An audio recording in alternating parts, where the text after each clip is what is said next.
Good evening, ladies and gentlemen. My name is ℛootsy ℛhapsody, and welcome to Homegrown, where I get to share with you some good music while talking to some great people.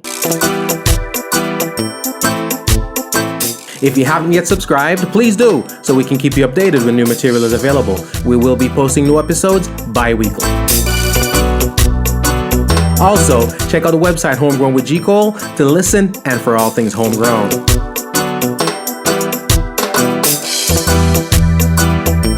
We're also very, very interactive. Please follow me on Twitter, on Instagram, and on Facebook at ℛootsy ℛhapsody.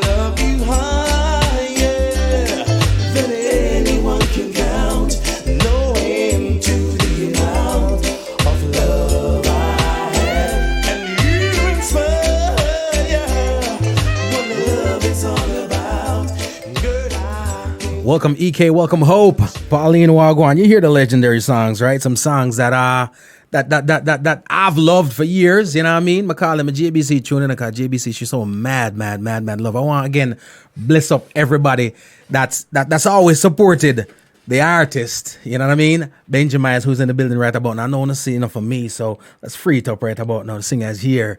And Wagwan King, I say, you good? Such an honor, sir. Give thanks for the invitation. The pleasure is mine. The pleasure is mine. The pleasure is mine. It's a great opportunity to sit in. Yes, I am. Congratulations, man. Great show. Thank you, sir. Consistent. Appreciate it. Wonderful. Love it. Appreciate it. See? Y'all give me something to talk about, so hey, I have to talk about it. Yes, I. Yeah, man. And the presentation always stops. Give thanks. Yeah, man. You keep it tight. Give thanks, brother. Yes, Give thanks. Yes. Music is what brings the world together, brings us together. That's why we're here. You have a new, brand spanking new album, mega call it. Yes. What the world I gonna get, you know what I mean? ℌootsy ℚhapsody. Could be EP, could be album. You know what I mean? The fans, whatever you want to hear, type it in the chat. Yes, I. And it will be. I'm gonna get straight into something even before we go music. Or should I say even before we go new album and even classics, right? For the Jamaica Jazz Masters. Talk to them about that. We going straight with it. Talk to them about that. The Jamaica Jazz Masters is an instrumental project, been in production from around 2010. Mm-hmm. You know, we've been working on several things, including ℌootsy ℚhapsody, but also that's on pause now. But we completed 5 tracks. It's gonna be a standard. Right. Because what we're doing, we are fusing talent, not just music, we're fusing talent. It's a lot of international collaborations on the project. Right. And it features the bass guitar playing the melodies with other instruments. It's a Jamaica Jazz Masters featuring Benjy Myaz. Right. So it's an all-star group. This concept came together from an all-star concept that we have had in Anguilla. It's called Moonsplash. We've been doing the show for a very long time. About 25, 26 years. Wow. Right? So it's always an all-star. In Anguilla? In Anguilla. Nice. It's a long-running concert. Banky Banks is the founder and the owner of the festival. Mm-hmm. So at this point, we're looking forward now to record this concept. It's covering songs. This first project is going to be covers. Right.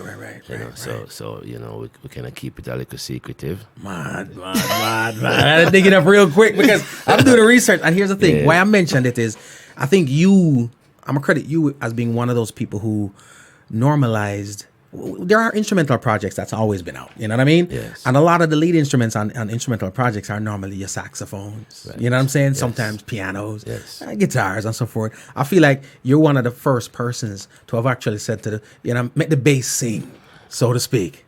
It's been going on before we came around. But I think we kind of bridge the gap in the divide in Jamaica, because the bass has been a upfront instrument for a very long. I was listening to the instrumentals in the 80s. Man. The way the bass was playing. Upright bass and all them things. Yes, the bass playing melodies. Yeah. So at this point, we plan to recapture some of those elements that inspired us. Right. Yeah, so we want to make sure that we are able to entertain people while we're doing this. We'll be able to bring to life the same things that inspired us. Right. We can inspire some younger ones. I got you. As well. I got you. And of course, we always talk about the music and the new stuff coming out right now, but there's classics, and we don't want to get away from the classics, but we've got the classics that we got to share with the masses right now. And there's another one that's my favorite. Ladies and gentlemen, Benjy have no clue what tunes we have played tonight outside of the album. Some of us have draw some things that me love, well, Una love, I'm sure he loves too. And this one is Don't Ask My Neighbor. Big time.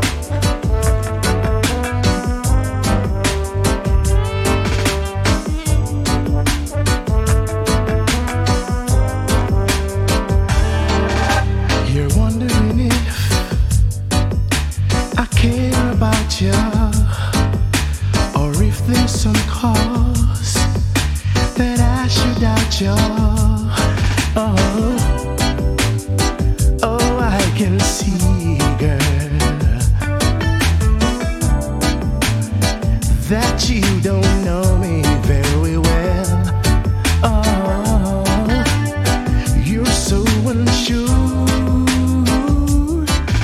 Hey, oh no, baby.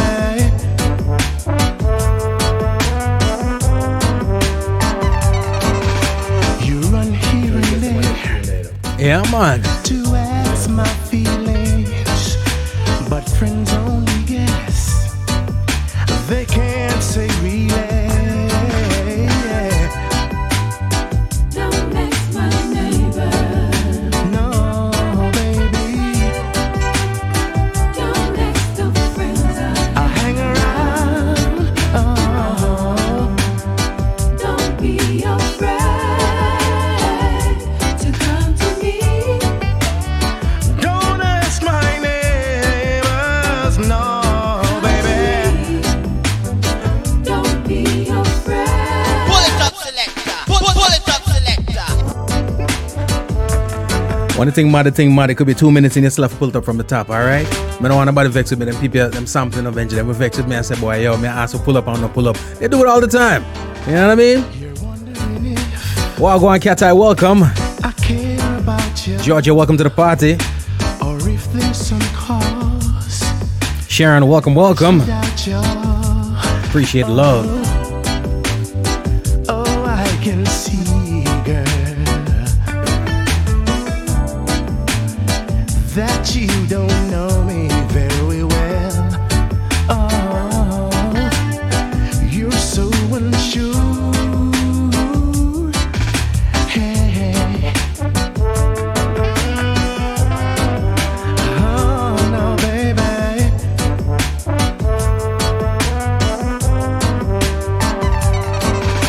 You run here and there to ask my feelings. Well, go on, Squatty. Friends only guess.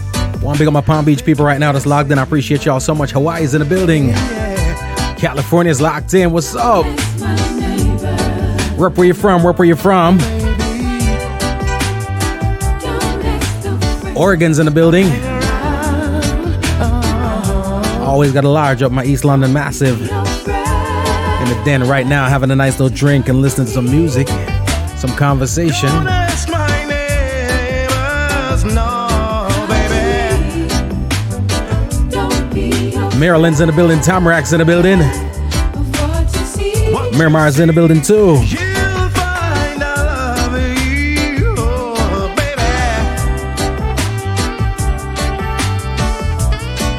baby. Coral Springs and Coconut Creek's locked in.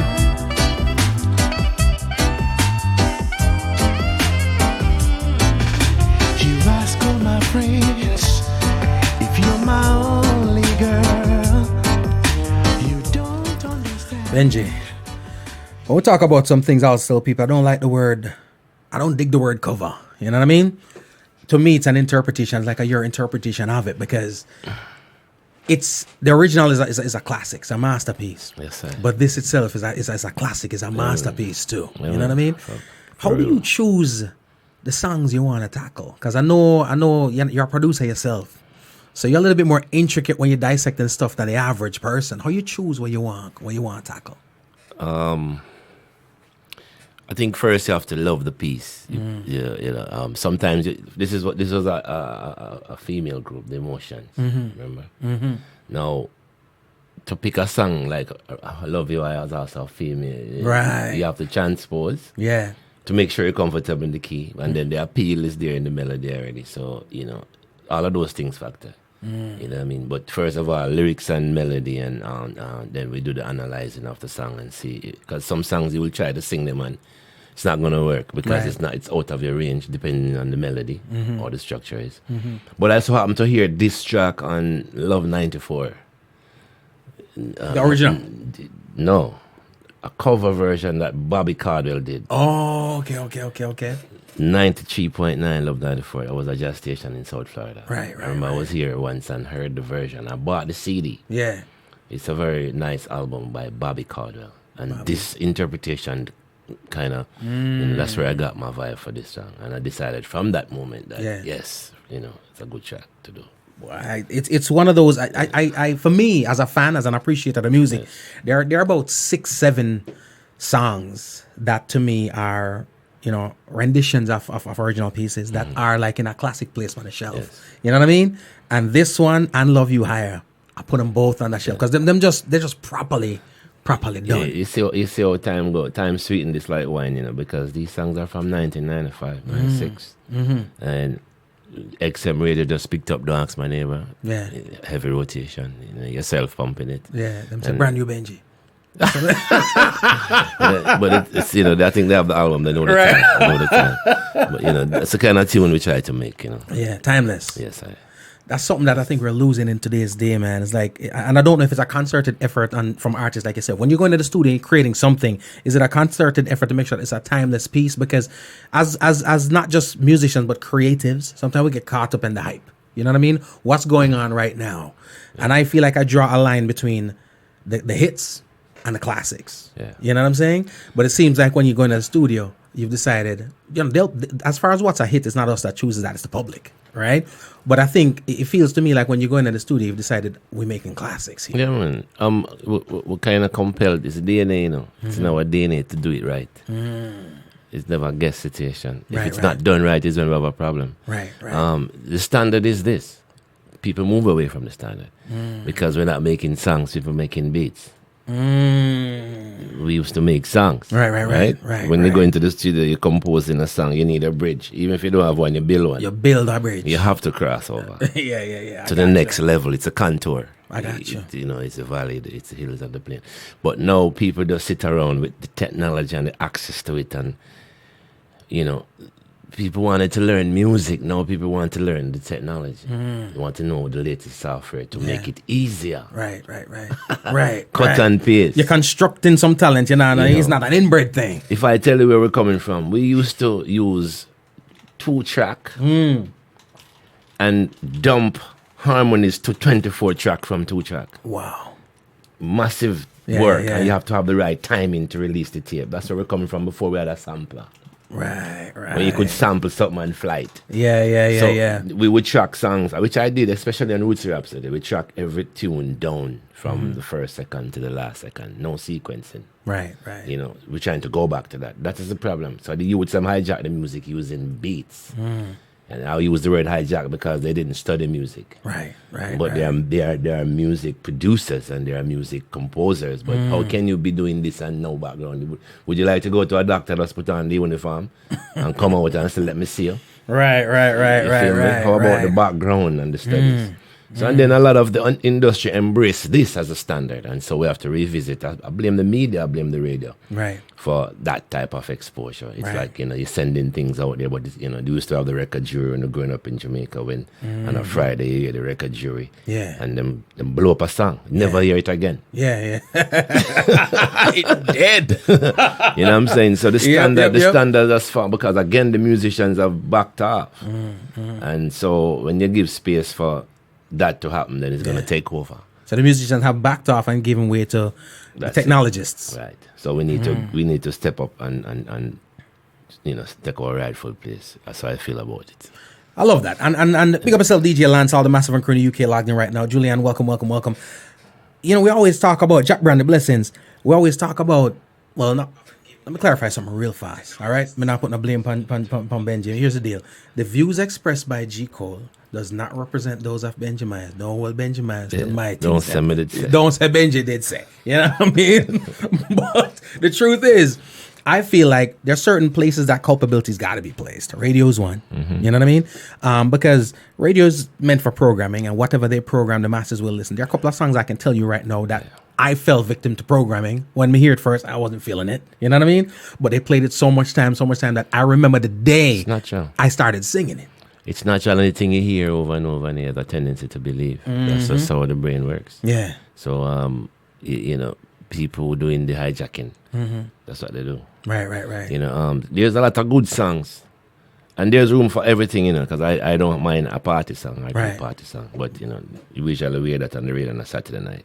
Saturday night party. Yeah. But, you know, people so eager to get the party started, and they came with Uptown Mondays. You know, So the party start from Monday. Yeah, you have Uptown Monday and Middletown Tuesday. Ready. It's a mix. I kind of name for Turn up start the Thursdays. party. You feel me? So, No different. so I see you know, yourself, that's what it is. It's a Yeah. decay. It's a decay, you know. And some people don't want to call it out. It's politically incorrect. Right. You know what I mean? I never really came through that tape. Yeah. I came through the other side. You Yeah, know what yeah, I mean? My first single, Love You Higher, I was discouraged. From putting it out? Yeah. Why? Because it was too clean. You hear that? What year did that come out? 96. That's your first single that came out? Vocally, as a single, that's the first song I put out. So your first single went through the roof? Yeah, but I was discouraged. Wow. 1 year mixed in my vehicle, bro. 1 year listening to it before I put it out, because I was going through that phase where you look at the people who are the elders and you go to them. So you're working on this thing. What do you think? That's when I learned not to ask people's opinion. Yeah. Don't matter. Yep. Because I thought, not that I wanted to please me, but I thought the constructive criticism would be delivered. Right, And say, okay, right. you know. But in fact, I got like shut down and detour. Yeah. Why are you doing that song? You sure? Yeah. You don't have too much cards. Too much chords. You're not too clean. You're too clean, man. So what am I saying? Too clean for Too reggae? pretty. Yeah, too pretty. Wow. So my voice, I sing too clean. Right. Yeah, I'm singing the Queen's language. Why you not singing some more dialect? Yeah. You know? But you were looking down the road. You were seeing the big picture because everybody in the world can understand and interpret the song. Yeah, because again, my experience as a musician and as a traveling musician, when you go around the world, I've always crossed the Atlantic with singers. I've gone on tour with DJs, you know, but you hear me say? We never crossed the Atlantic. With DJs. I was singers them. Yeah. Because the English language Yeah. is understandable everywhere. Yeah. It's not everybody will understand patois or that breakdown there of the Creole. So we look at it and we say for putting out music. And, you know, we're coming from the standard of a Nat King Cole and bro. The Nat King Cole and Ray Charles and Lou Rawls and James Ingram and Jeffrey Osborne and Dennis Brown and Bob Marley. Bob Marley is very clear. Yeah. You know what I mean? That's where we're coming from. That's how we listen music. So those are your inspiration, for lack of a better word. Growing up, those are the musicians that inspired you. As a vocalist, I would listen to those singers because I could hear. Yeah, understand the cadence and the whole nine. No, I don't hear what's going on here, bro. I have to ask people, Yeah. what's the lyrics? Sound like you're the foreigner. Yeah. Even my one Jamaican artist, there's no clarity. Yeah. You know, so I will speak to people out there and they compliment me a lot and the clarity. You know, you're very clear. I can hear your words. I love the sound of your voice because I can hear what you're saying. Yeah. People can't enjoy your voice if they don't understand the language. Yeah. So most times people are locked into the beat. So that's why we're having the beat makers. So you find the beat now is more relevant than the song itself. There you go. And so everybody want to take credit. I made the beat. Yeah. But nobody's making a good song. Yeah. You know, give thanks for the coffee and the new artists them coming out to making songs and having a little style, a little bridge here and a little dub here and necessary. you know, of course, Very you know, necessary. Of course, I'm in that place now where, you know what I mean, like you call it out because people feel like it's not good, it's not okay. We're damaging an industry that was already set and the way it was paid for, and people pay the price long time before we came around. So what we're gonna do as a legacy is like destroy it, then leave it. Yeah. Or we're gonna build something and leave your stamp on it too, you know, which I prefer to do. You know what I mean? Logical. So people strive for excellence, and we're discarding excellence right about now. We normalize mediocrity. There you go, bro. Seeing? And so if you're not kind of halfway stupid and kind of comical and I think also the music has become a comic show. And I tried to understand this before I'm speaking to you, know, Right, because right. I think about what I'm saying before. Right. And I said, why is it that Jamaicans find it humor more important than message. than depth? Yeah. Because the lyrics that was done, the man them sing some serious lyrics before. But you know, who played the song there? Who played them songs then on the radio? Who played them songs in the streets? Yeah. Only when a man have a situation, somebody dead anymore and make a sound and play a spiritual. Yeah. You play a Luciano, Lord give me strength, or you play a Benjy Myaz, thank you, Lord. Just like an occasional music. There you go. Somebody say, why? Why we not mixing up? Why dancehall is a genre and not a place? Right. Oh, man. I'm glad to bring that up because that's a conversation I have every single day, the whole concept of dancehall. Oh. Not knocking it, because for marketability, everything's got to be genreized. You go on iTunes, it's going to ask you what you're putting it up under. But They created that. as a result, Created that. yeah, but I personally, I subscribe to the same theory in terms of dancehall as a place. When I was a kid growing up, I could go into the dancehall and listen to reggae. You know what I mean? And listen to soul. And listen soul. Soca. Amazingly Yeah. enough, everything country. Yes.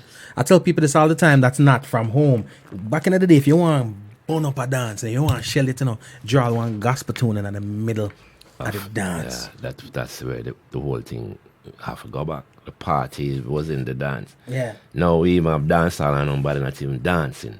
Yeah. Everybody close too tight. Can't dance. Spray on pants and I can't.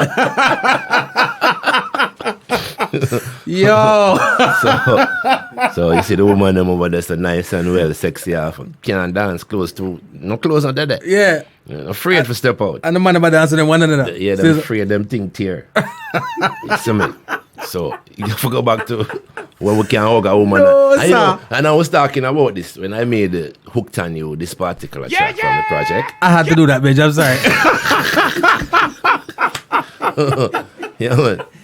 Oh, yeah. Hooked on You was supposed to bring back the rubber dub, you know. Yeah. In my mind, when I was making the track, I was like, once a woman and man grab up. Yeah. Dance again. Yeah, if I rubber dub, Yeah. I want to grab up dance to people that pan the say, rent that tile there. Yeah, that yeah. me I say. Yeah. Now even though we were in the church, we knew what was going on. Because we are playing music.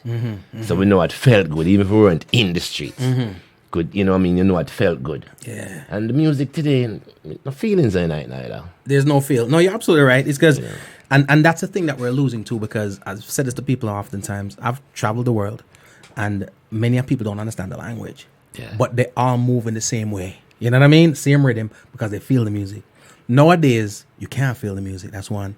Two, the melodies change so fast that after you feel a groove now and start to rock, it switch real fast. So it's like you don't have the opportunity to dance. Well, that, I mean, I'm talking about the mixtape. You don't hear songs, you only hear a minute of a song. How much of that is the DJ's fault though? Because when I have when you create a song that's 4 minutes, what I try to do on the radio, and I'm not gonna lie to you, I get pushback from the radio stations, right? Because they want to turn the radio thing and mix you also.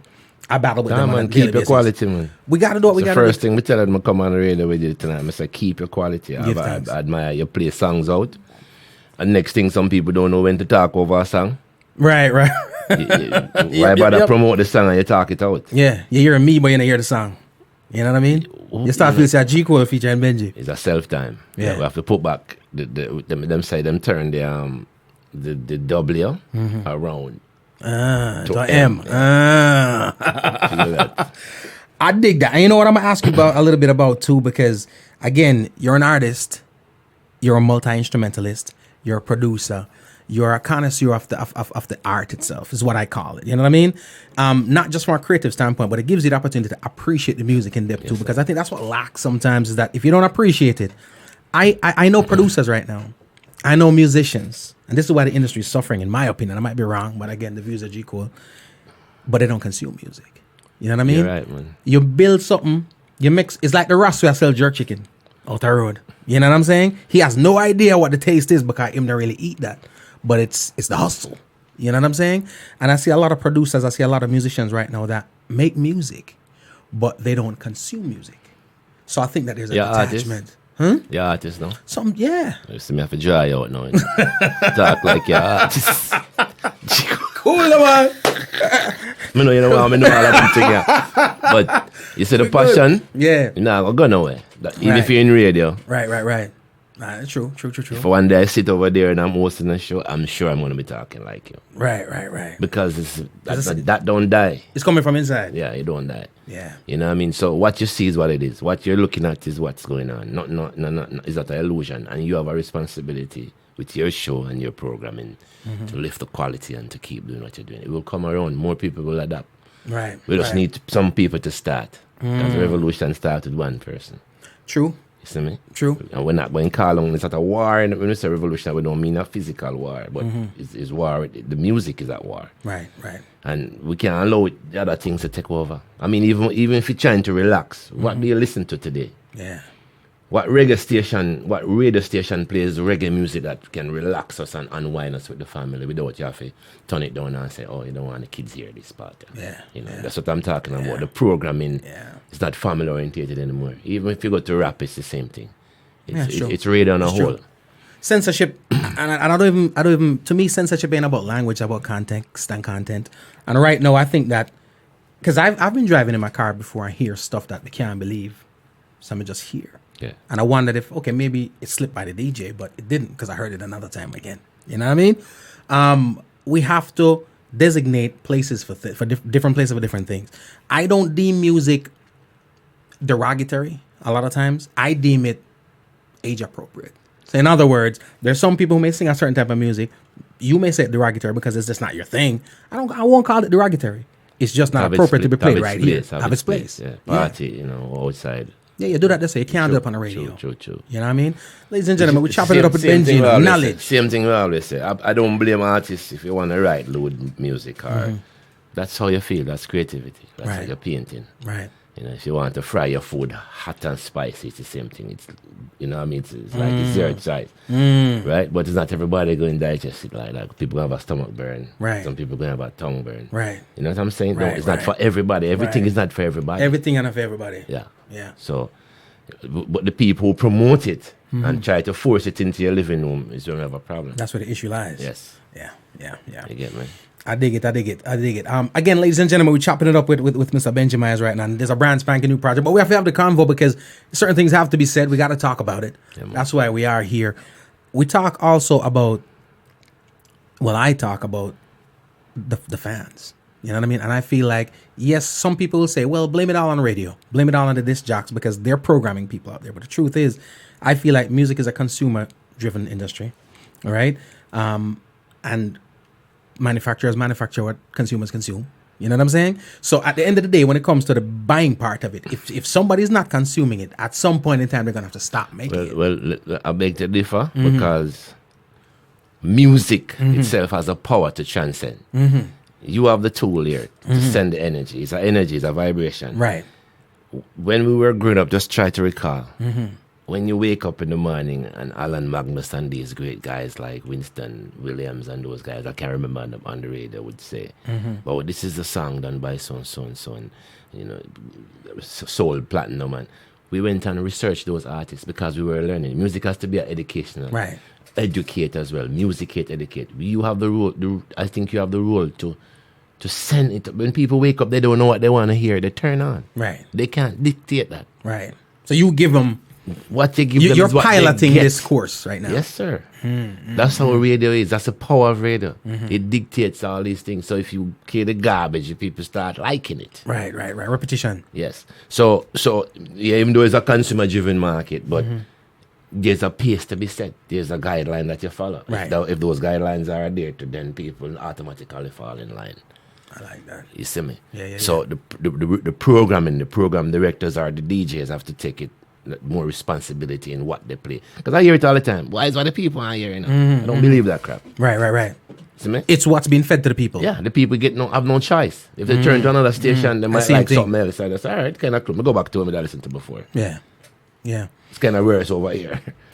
No. How much of it do you put on this? Because I also feel like there's a huge issue with radio right now because the line also is blurred between the dance hall, as in the place, and the radio stations. Like start training radio people again. But them not do that no more. We need to send them back to communication school. Learn to do all of the things they need to do. Learn how to present the radio. The radio is a tool, powerful tool. You know what I mean?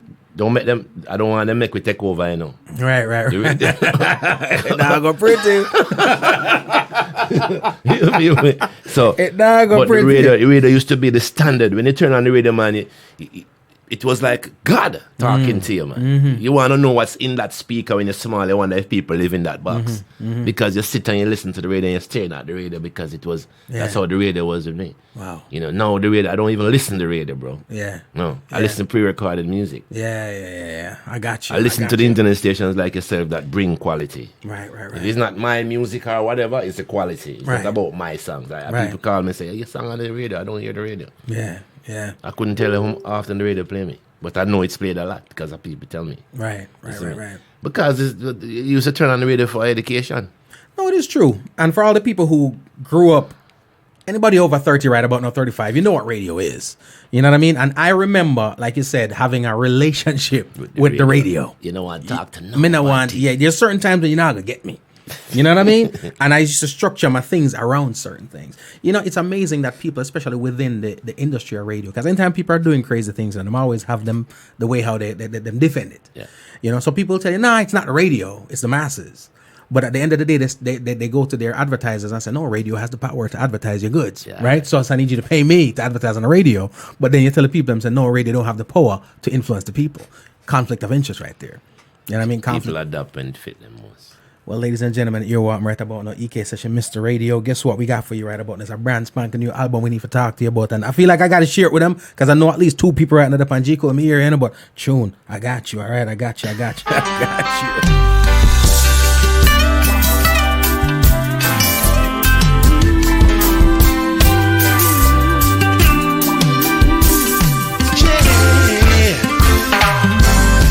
It's 5 o'clock in the morning and I'm waking with you.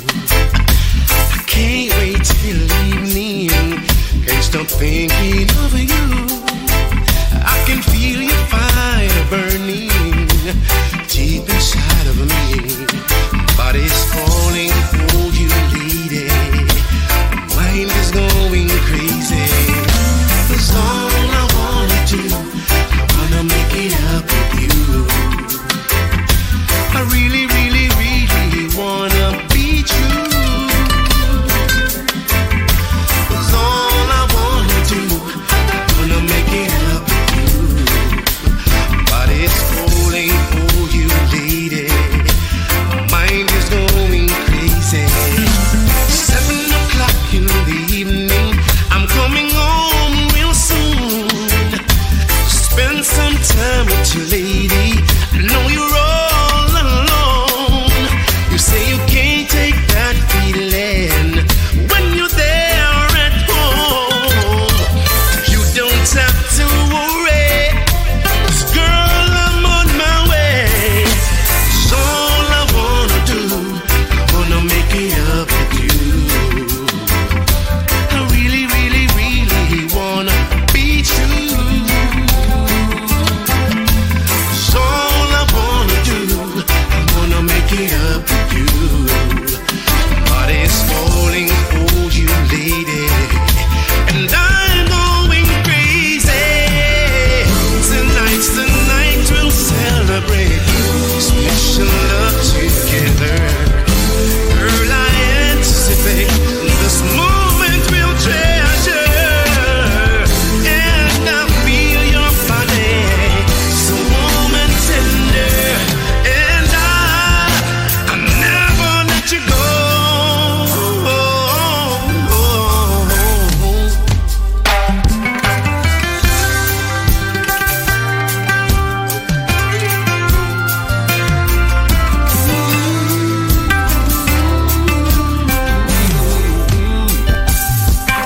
Cause all I wanna do, I wanna make it up with you. I really, really, really wanna be true. Cause all I wanna do, I wanna make it up with you. Ladies and gentlemen, the song is called Make It Up to You. Benjy Myaz, the album is ℌootsy ℚhapsody. Cause all I wanna do, I wanna make it up with you. I really, really, really wanna. EK Session, Mr. Radio. I feel you. Good radio, that is. All I wanna do, Hope Wagwan. up with you. Lodge up Jarena, lodge up Caden, lodge up Matthew. Calling for you, lady, and my mind Benjy, I'm run a case of irony right about now. We've gotten into the new album right now, ℌootsy ℛhapsody. But I always say to the folks out there, in order for me to understand, because, you're a complicated man, Benjy Myaz. You know what I mean? You're a complicated man, Really? Yeah, man. What is that? Sounds deep. Sounds. So we're tossing it out there. In order for understand you, all right, we kind of have to know where you're coming from, right? Let's look in the rearview mirror for a little bit. Let's talk to me about where you're from in Jamaica and growing up in Jamaica. What was that experience like for Benjy? Because I feel like until I know that, I'll be still missing some dots that I need to connect to find out why Benjy Myaz is Benjy Myaz. So talk to me a little bit about growing up as a youth in Jamaica. Was born in Hanover, the western side. Most people know Hanover. I'm the son of a pastor. My both parents passed away within the last year. Condolences, brother. Yes. I know that's got to be tough. So. Yes, we've been through that. I think it was just the growing up part of my whole life was, I think, foundation, kind of set me on the path, yeah. Right. You want to make music, but you don't want to make the music where your parents not going to be proud of. You know what I mean? Being a pastor's son and everybody look at you carrying that. Yeah, you got to carry the torch, yeah. Right. Yeah. The last of 8 children, we grew up in a musical family. And discipline was important. Yeah. Foremost thing was discipline. Your parents bust your ass. Yeah. Somebody can do it too. Yeah. Down the Your road. neighbor. Yeah. Yeah, so if mommy and daddy not see you, don't think you get to it.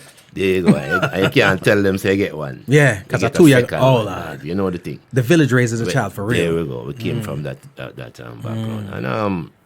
And being that we lived in the mansion house, which is that at the time back in the days the pastor would be given a place to stay, like a house. Yeah. And it's very close to church. Right. 5 foot step away. Literally. Yes. Yeah, So we had that. We had to, even listening to the radio, had to do it headphones, hide and do it. Yeah. And we never hear that music in the house. Yeah. I didn't listen to reggae music till I was like 14, 15. Wow. You know what I mean? Yeah. So, I had to fight within the family to find myself. I'm the last of 8 youth, like me tell you.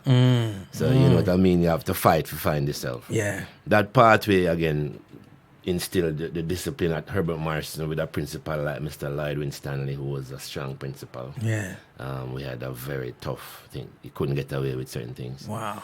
And so that discipline was like there from early, We had to practice at school. We had band practice every day during lunch. So you were getting your musical training on from then? Yeah, from I was 7, from the house, from the church, whole background of the church. You played in the church? Yeah. You know what I mean? So that's where it really began. My eldest brother taught me the guitar at 7. Right, so that's the first instrument? Right, and when he went on to college, I was playing full-time in the church to keep the music going. Right. You go to the conventions and you go to the crusades and Church of God of Prophecy?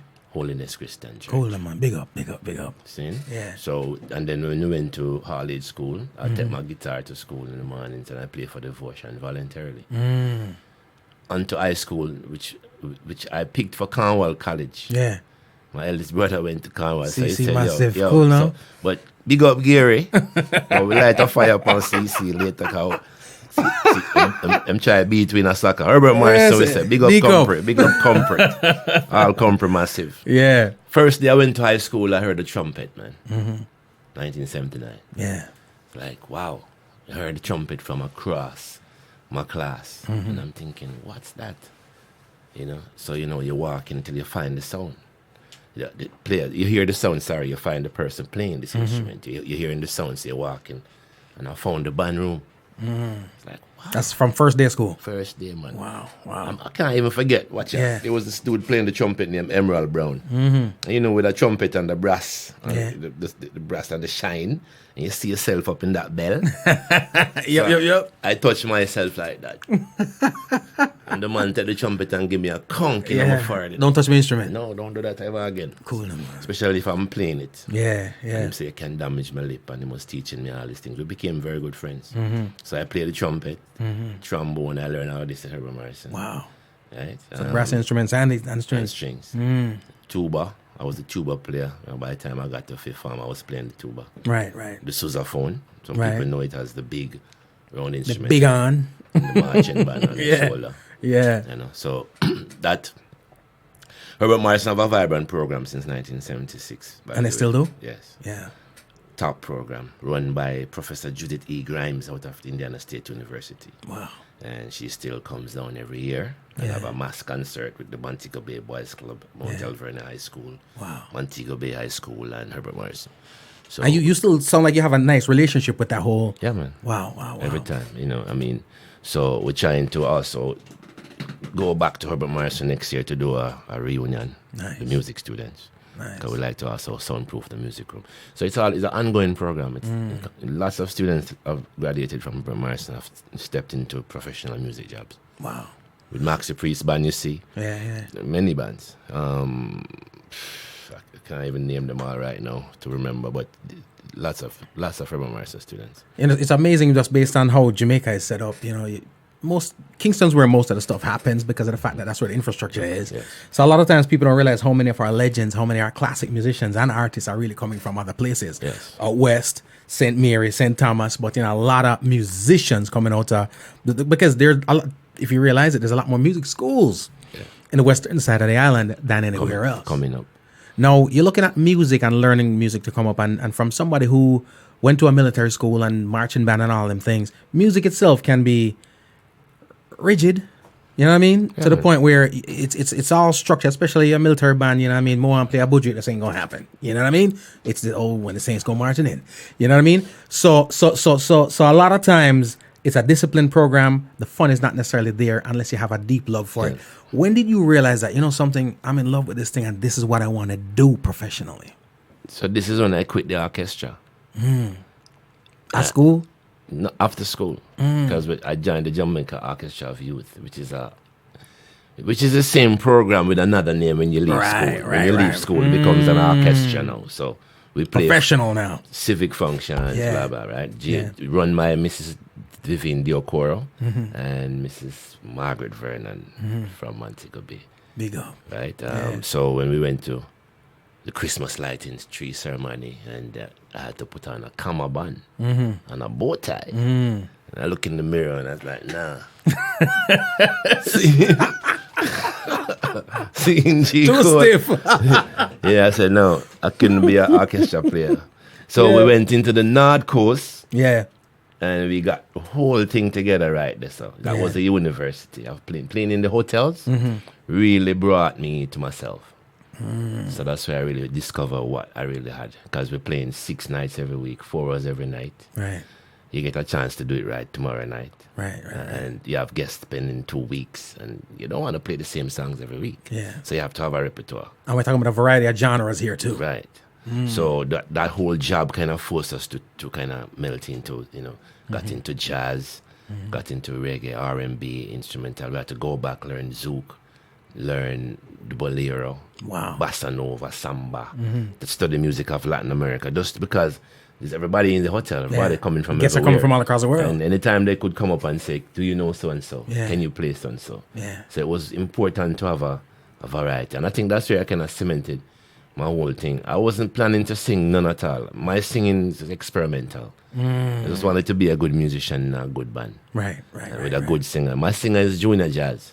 Junior Jazz. That's my singer. Cool, no man. Big up Junior Jazz.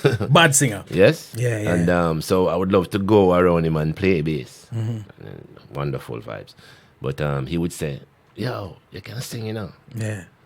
Actually, Junior Jazz sang Harmony and Love You Wire. He was there the night really? I was voicing it. That's how close we are. Wow. And so I got nervous too. You know what I mean? When him around vocal, it's like, yo, you can't go outside. Yeah. You know? Because he's the man. He's vocal. in the studio. Yeah. Shutting down the vibe. Yeah. It's like the principal is in the Take room. a break and go outside, man. See? So we did my part, and I said, you go and do the harmonies. I'm leaving you alone. So he did all the harmonies by himself, arranged them and did all of that. I trust Junior like that. Yeah. He's one of those musicians that, know him stuff. I dig that. You know what I mean? That. So he encouraged me to sing. And he would tell me, you might not have the range you want, but work on it. Yeah. But your tone, the quality of voice, Yeah. Because when I do a little relief in the hotel, I used to sing 1 and 2 songs when the singer need a break. You get that applause that tells you did something of a high quality. Instant gratification or not. You're getting it right there. Right. So I was quite encouraged. And then over time, you're touring, you're doing things, you're working with people, you're producing, you're writing, you're composing. I'm doing all of that. But then when people start telling me, you should sing that, you should sing that, it's kind of difficult to sing your song because you want it a certain way. You should sing it.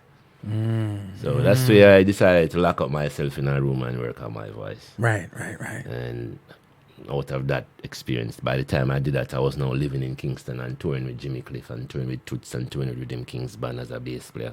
Wow. And then, we built our own studio downtown East Street with Trevor Bailey, my partner at the time. So my room was like a sanctuary. Wow. Just lock away and go practice. Anytime I want that piece, I just lock up in there. And I was so much into the studio that there were election run one night and party change and government change, and I come out the studio and I even didn't know that. I'm serious. It's a life change as we know it. Everything. And you don't know. Didn't know. People have TV in them studio. We never keep a TV in my studio. No. I just lock up and work. When I came out of the studio, the military drive down on me and says, "There's a curfew, what you doing here?" I said, "I'm coming out of the studio, I'm going home." I say, "You don't know it's an election, there's a curfew." I said, "I didn't even know there was an election." Wow, just focused on the music. Yeah. And I spent 3 years in the studio locked up, bro. Didn't go on tour. I was living with my daughter by the time my first daughter was living with me. We lived together. And so, it was just like with a helper, my routine was just taking care of her and lock up in the studio till morning. Wow. By 6 o'clock, I'm home to carry her to school. You get me, I say? And that's the regiment. Yeah. Day in, day out. Yeah. So with Voice Love You, I had it in rotation in my car on a CD for 1 year. Me and my daughter, nobody else. Anybody else come in the car, I don't play it. Yeah. But she was the first person, Chevelle, big up yourself.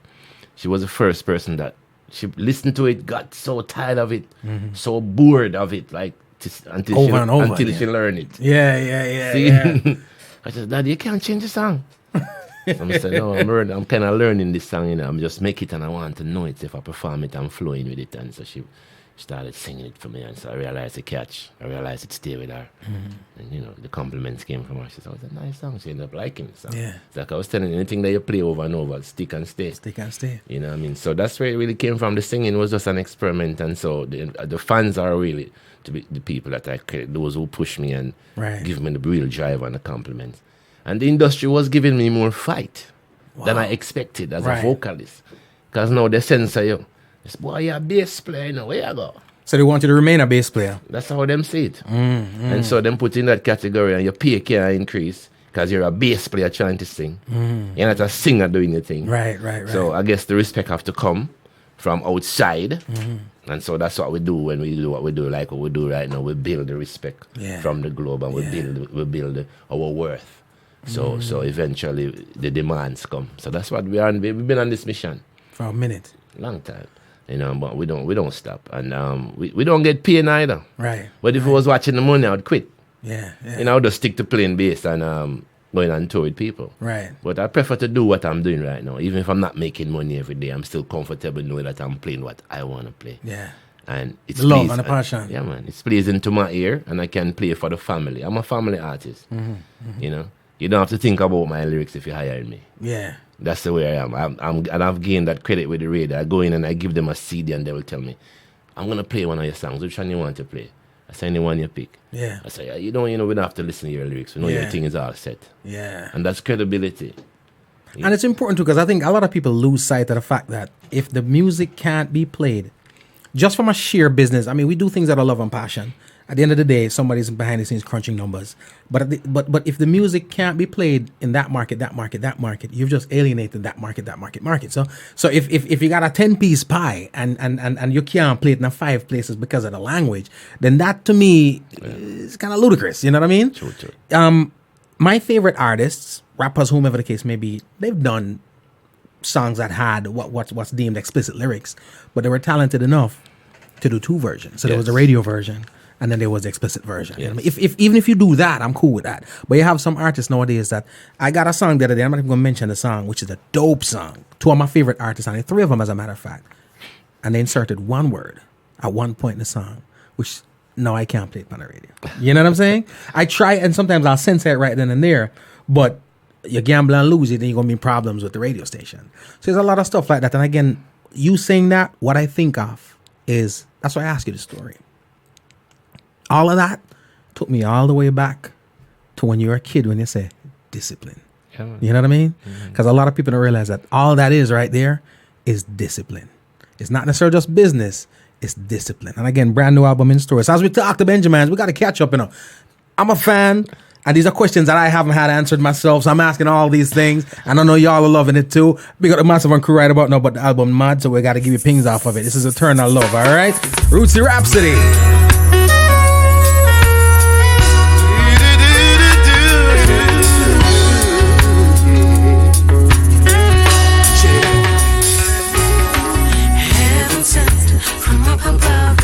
I dedicate to you eternal love. Yeah. You're everything I need and more, so I dedicate to you Eternal love. Ooh, hey. I thought about you all of today. It's been that way since you came in my life.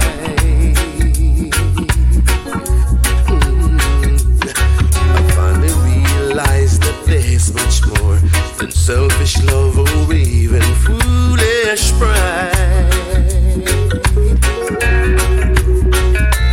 Heaven knows I'm looking for some meaning in my life. I've opened up my eyes, but I still couldn't find. You could rest assured I know what's in my heart. And with this new love that we share together, forever we will never be apart. No. So I dedicate to you eternal love. Show everything that I need. So I dedicate to you eternal love. Sing to me, baby. with your loving hands to holding, guide me into feeling that can warm the coldest day.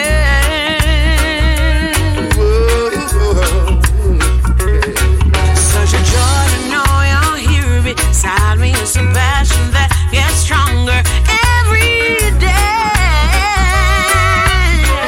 Ooh, baby, baby, baby, I enjoy the time we spend and the love we share. And it's the little things that you do makes me know that you care. And from this moment on, I stay right by your side. The essence of true love shines from you. You're the reason for the joy within my life. Yeah, yeah, yeah. Eternal love. It's called Eternal Love, ladies and gentlemen. Again, the album is ℌootsy ℚhapsody. Big album, big tune, big artist, and we're gonna talk about it, all right? But we catching up right now.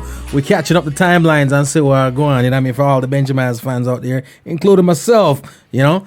I touch everything. I talk to musicians all the time, and even before I talk to them, sometimes when I listen to the music and the way they do what they do, I can tell the passageway which they took. When artists like yourself, artists like a Mikey Spice, artists like even the Third Worlds, the Richie Stevens, I could tell the university, which is, like I said, the North Coast, the hotel. I grew up in the hotel area. I grew up in Ocho Rios.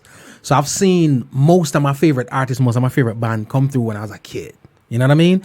And I see the hard work and I see whatever the case may be. And when they graduate to the level that you are right about now, a certain thing with the vocals and the performance and stuff like that, that seems very, and the word I'm going to use pretty much is educated. It's no different from graduating from school and the way you do certain things. It's an educated process. The job requires a certain level of intelligence. It's not just how you speak, how you present. Yeah.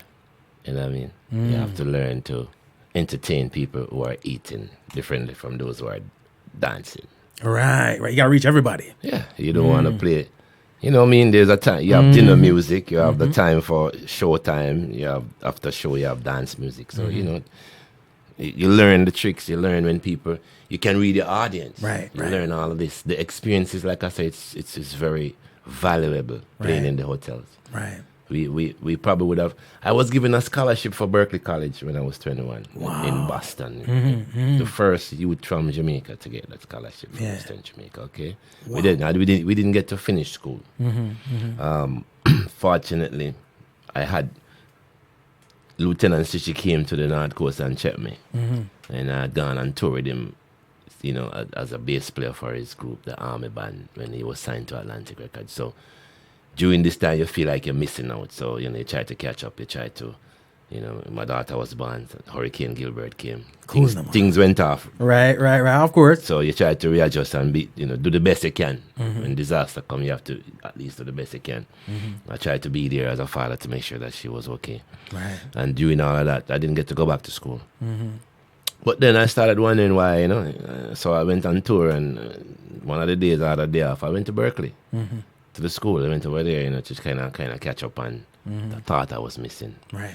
And, you know, actually got a chance to see one class in motion, and I was thinking to myself, wow, maybe Father never designed this for me. Yeah. See? Yeah. Because I was comparing Kingston now. My time in Kingston, I was in the studios, I was in front of speakers, I was feeling the vibe.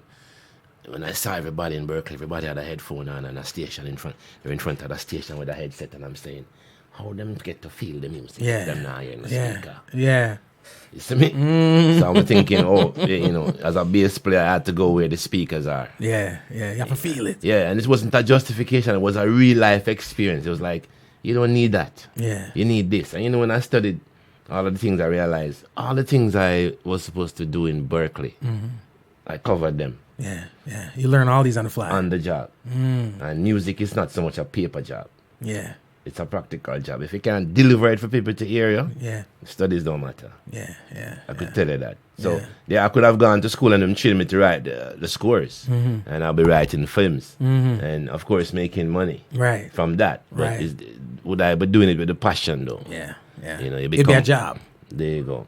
So in all things they say, you need to be grateful because you don't know why you go. But going into Kingston again as a Montego and then as a Western man, them tell us he's a countryman. It's hard to bust in a town. There you go. Yeah. Crowd up the city. Yeah. Wow. We got enough. Yeah. I know what you mean.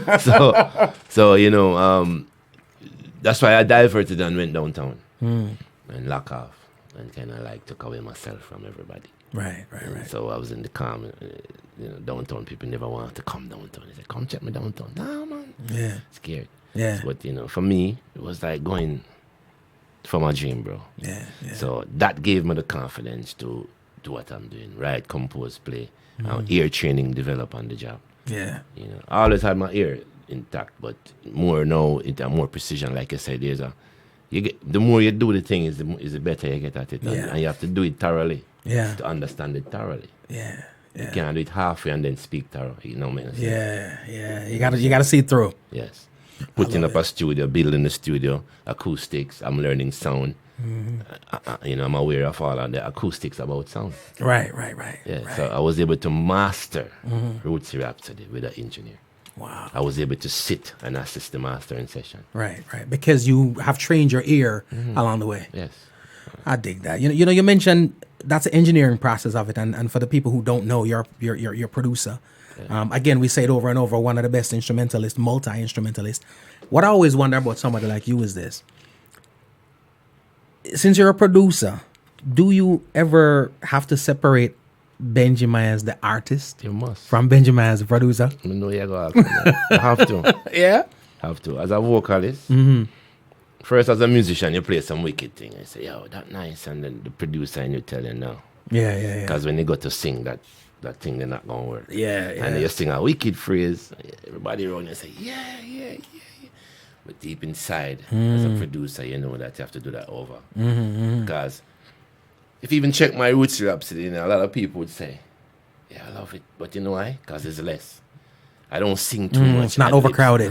And that's how I train my thing. I try not to crowd things up because there's silence in music. Yeah.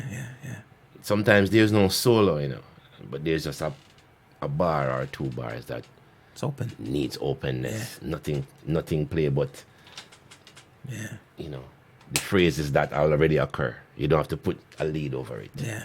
Let the music breathe. Fall in place like so you learn that again. If you don't have that ability, you end up going and stretching out and crowd the thing and One bag of slurs. Yeah, and then you have people who tell you, yeah man, you could have slur right, that's understand. But that is the difference between me and those people because I do less.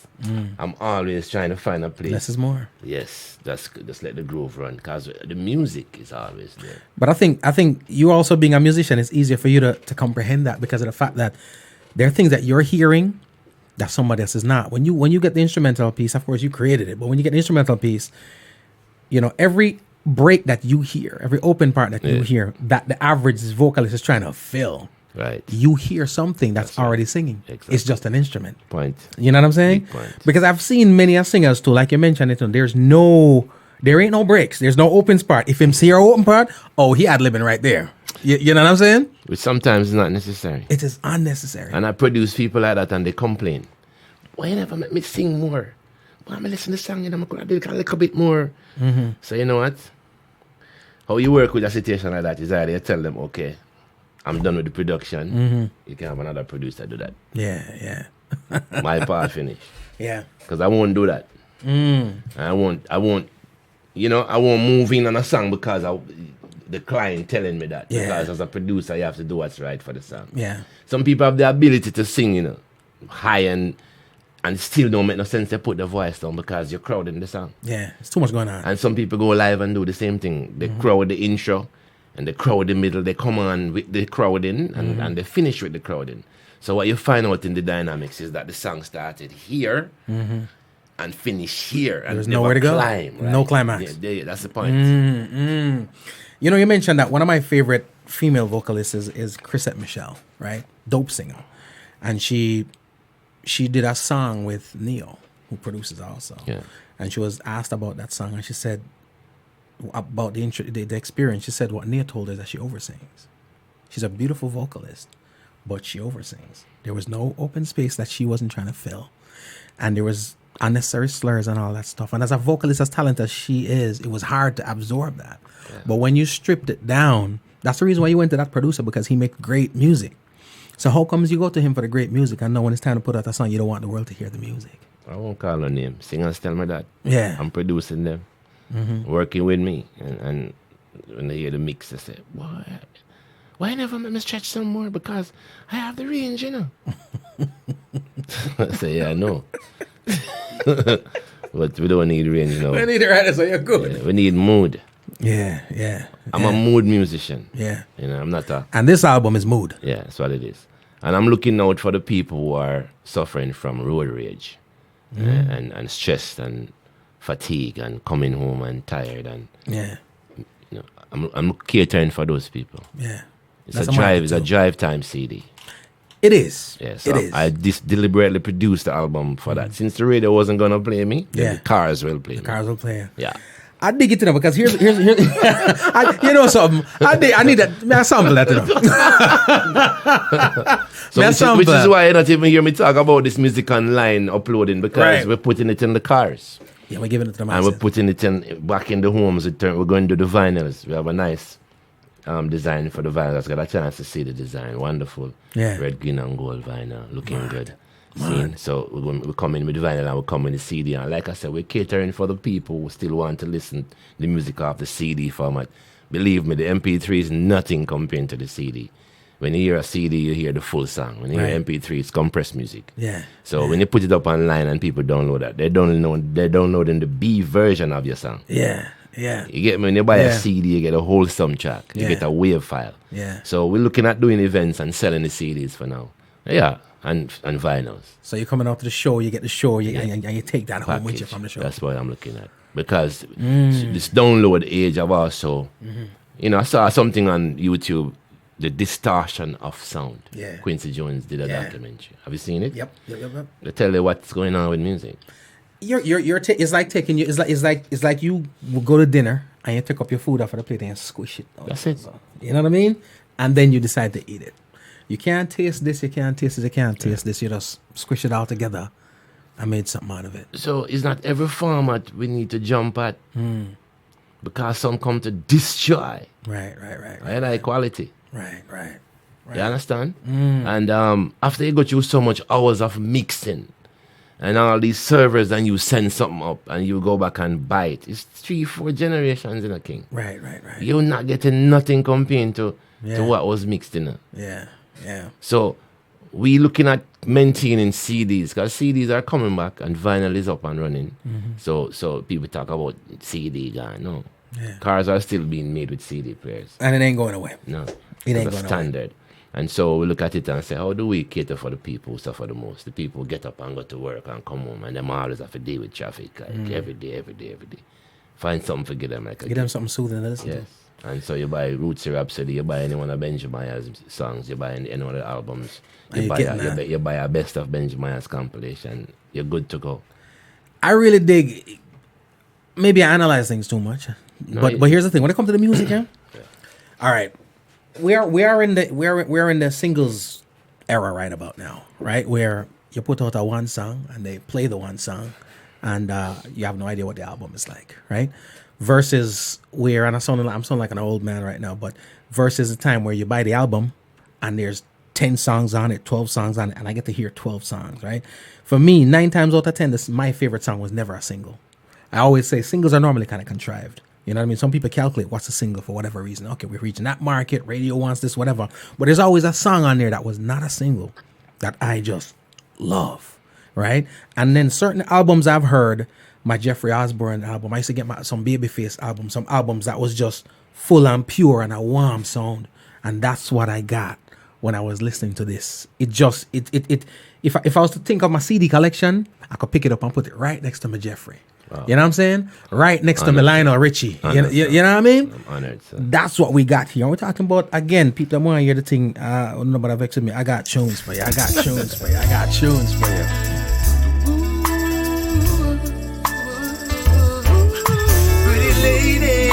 Pretty lady, sure got my baby. Woman, I wanna hold you and squeeze you like I used to do. And make believe that I'm your king and you're the queen of this love we share.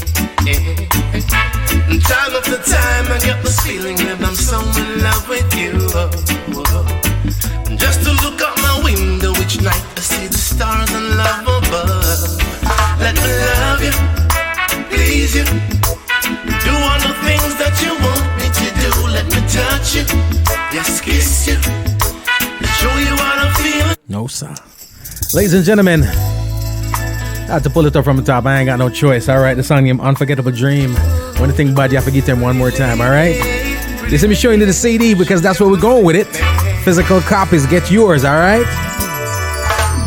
Woman, I wanna hold you and squeeze you like I used to do.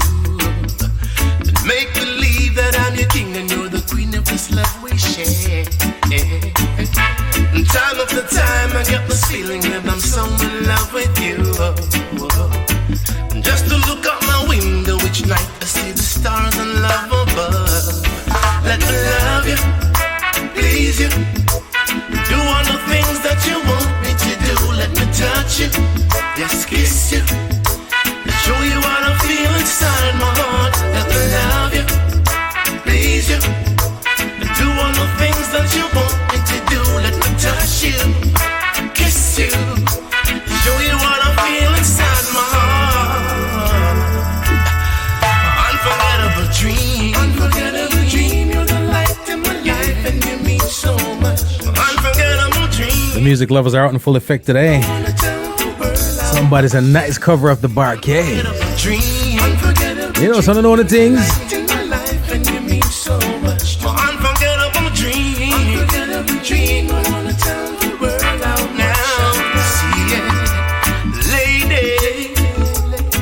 Only you can fulfill all my happiness. Late at night I hear your voice even though you're really not there. Over and over, there's a vision of you in my life. When I look out my window each night, I think about you more than twice. Let me love you. Julian, you're loving this one too, not you? Ross, sit by the hope. I see the hearts going up. I see the fires going up, man. The button on the place, you know. Kiss you. Show you what I feel inside. The video is available on YouTube. Mad. So subscribe to Benjy Myaz YouTube channel also, alright? So much unforgettable dream. Unforgettable dream. I wanna tell the world now.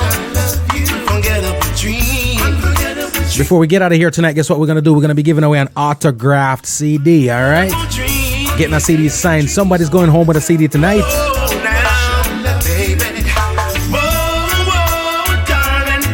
One's mine, don't you even look at that one. But somebody get a CD tonight. Just go on, pay attention, because we're going to ask a question.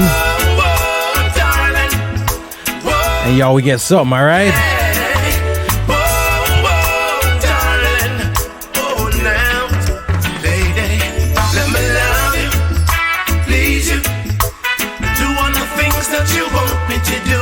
Touch you, kiss you, show you what I feel inside my heart.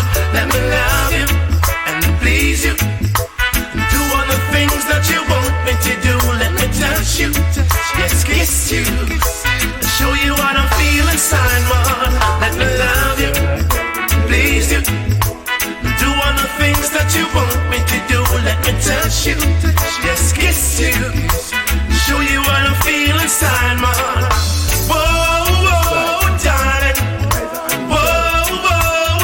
You know what, ladies and gentlemen? Remember, Suzette, blessings, Junior Wagwan, big tune. John Marie's on here, big tune. Suzette, Wagwan, listen, we're going to give away a CD in a minute, all right? A minute from now, you know what? I'm going to drop one more tune. No, not yet. But we'll drop a tune later on and we'll give you a CD, all right? Y'all just go and vibe with us right about now. It's called Hooked on You, the juggling part of the thing, you know what I mean? Easy, we're taking it retro. From the first time that I laid my eyes, you've got me wondering what a feeling so revealing. You've got me thinking, how could this be? You and me sharing our lives together, even through the storm. What going, Christine Clark? Big up yourself. Thank you so much for jamming with us. Janet, what's up? Don't know what I'm gonna do without you. Oh yes, the Mystro. You got me hooked on you.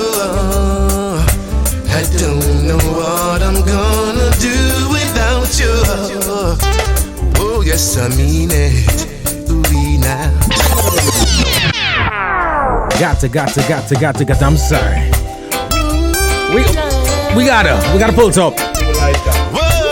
Yeah, man. One more thing there. Wanna watch ya? Not just one. See now, from the first time that I laid my eyes, you've got me wondering. Toronto's locked in. So revealing, you've got me thinking, how could this be?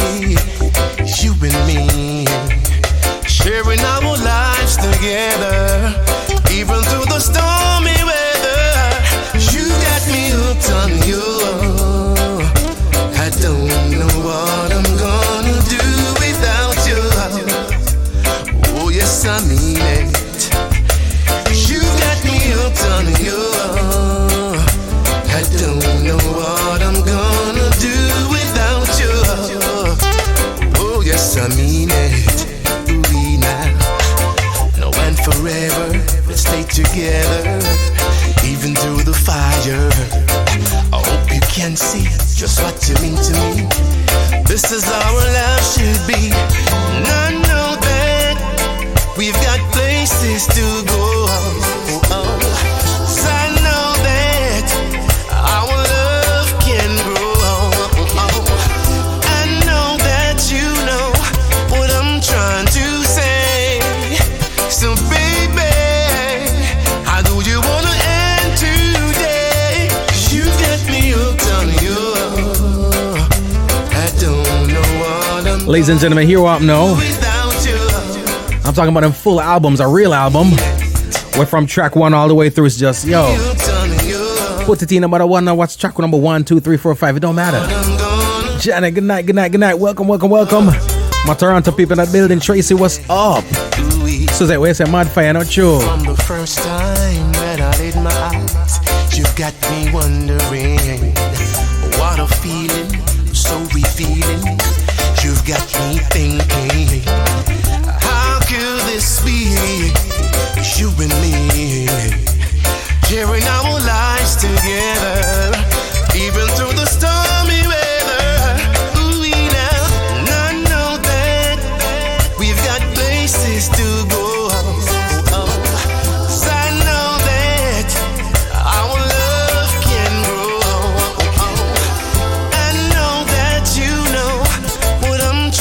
Steve, welcome to the party. We appreciate you.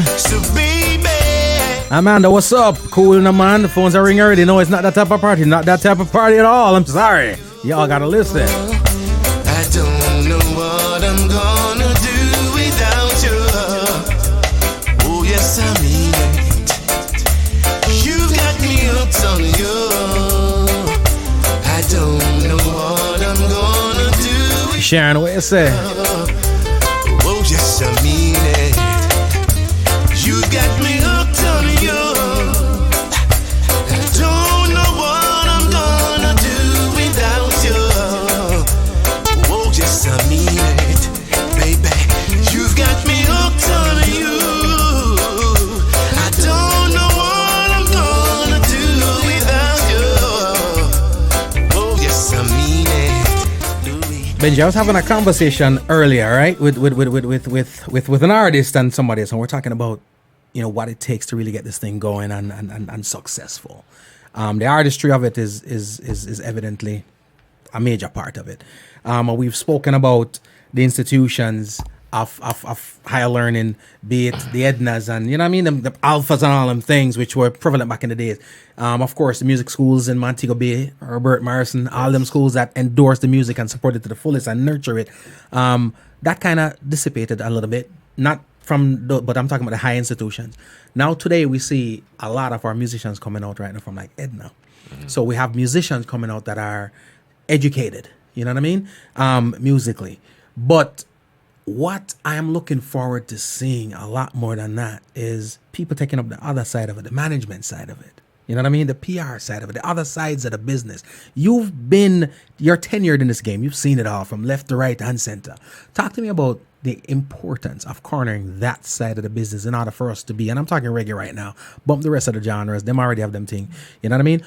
How important is it that we corner that side of the sphere in order to get this reggae music where it needs to be?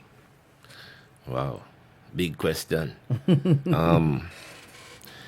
First of all, I think we probably need to do more of the education, the subjects being taught about administrative part of the game, because that's not somebody. I don't see much of that happening in the colleges. So maybe we need to look at having some kind of, maybe, I don't know if it's an alternative school or additional programs added to even places like Edna, but we're not seeing a lot of that being passed on, the knowledge of it. So a lot of people, all you have to do is research and read and so kind of on your own kind of thing in Jamaica. Whereas here, you can get that information, you can go and learn, you can study that in a college over a 3-month period. I think the UTech, the University of Technology, has a program. I don't know how big it is, how effective it is, but music management and studies, I think something like that going on. Somebody can correct me if I'm wrong. But we need probably see more of that coming from the institutions, especially places like Edna that teach the music itself. So you have prepare the people to manage it too. And then some, back in the day, you look at it in Jamaica too. Is that definitely is a thing where they miss it from morning. It's like some people accept the business. Like they're doing it themselves. Like we don't need a manager because of the game, because of the game that they've been played on them. That dishonest game when there's a manager or there's a third person. So it's almost like you expect to be robbed. You expect to be cheated. So so you approach it yourself. There you go, kind of thing. Self that because the business has been like that in Jamaica for a long time. Right. And the dishonesty seemed to be on the forefront. The dishonesty, not the honesty. Right. You shouldn't be wondering. I always say, I want to be able to work with people that when I'm done with a performance or a tour, we could still hang out. So it's not just business. That's what I would love. Yeah. And That's pretty hard to find, right? Yeah, we can socialize. Our families can socialize. Yeah. Because you want to have that kind of trust and that brotherhood and so forth with people. Where that's the kind of thing I want. No, we have seen the robbery, and I've experienced many things like that. Right. Because you trust people. So when you see people taking up doing things themselves, and then hear some people say, "Oh, you can't manage yourself. You can't do that. You can't do that." You don't have a choice. Yeah. It's unnecessary evil. Yeah. Yeah. You get me? You swap one for the other. Yeah. You take the chance to give somebody the power to do your business, and they're not dealing with your business on an upfront level. And so, again, one camp has too much artists. People are sidelining other artists for other artists.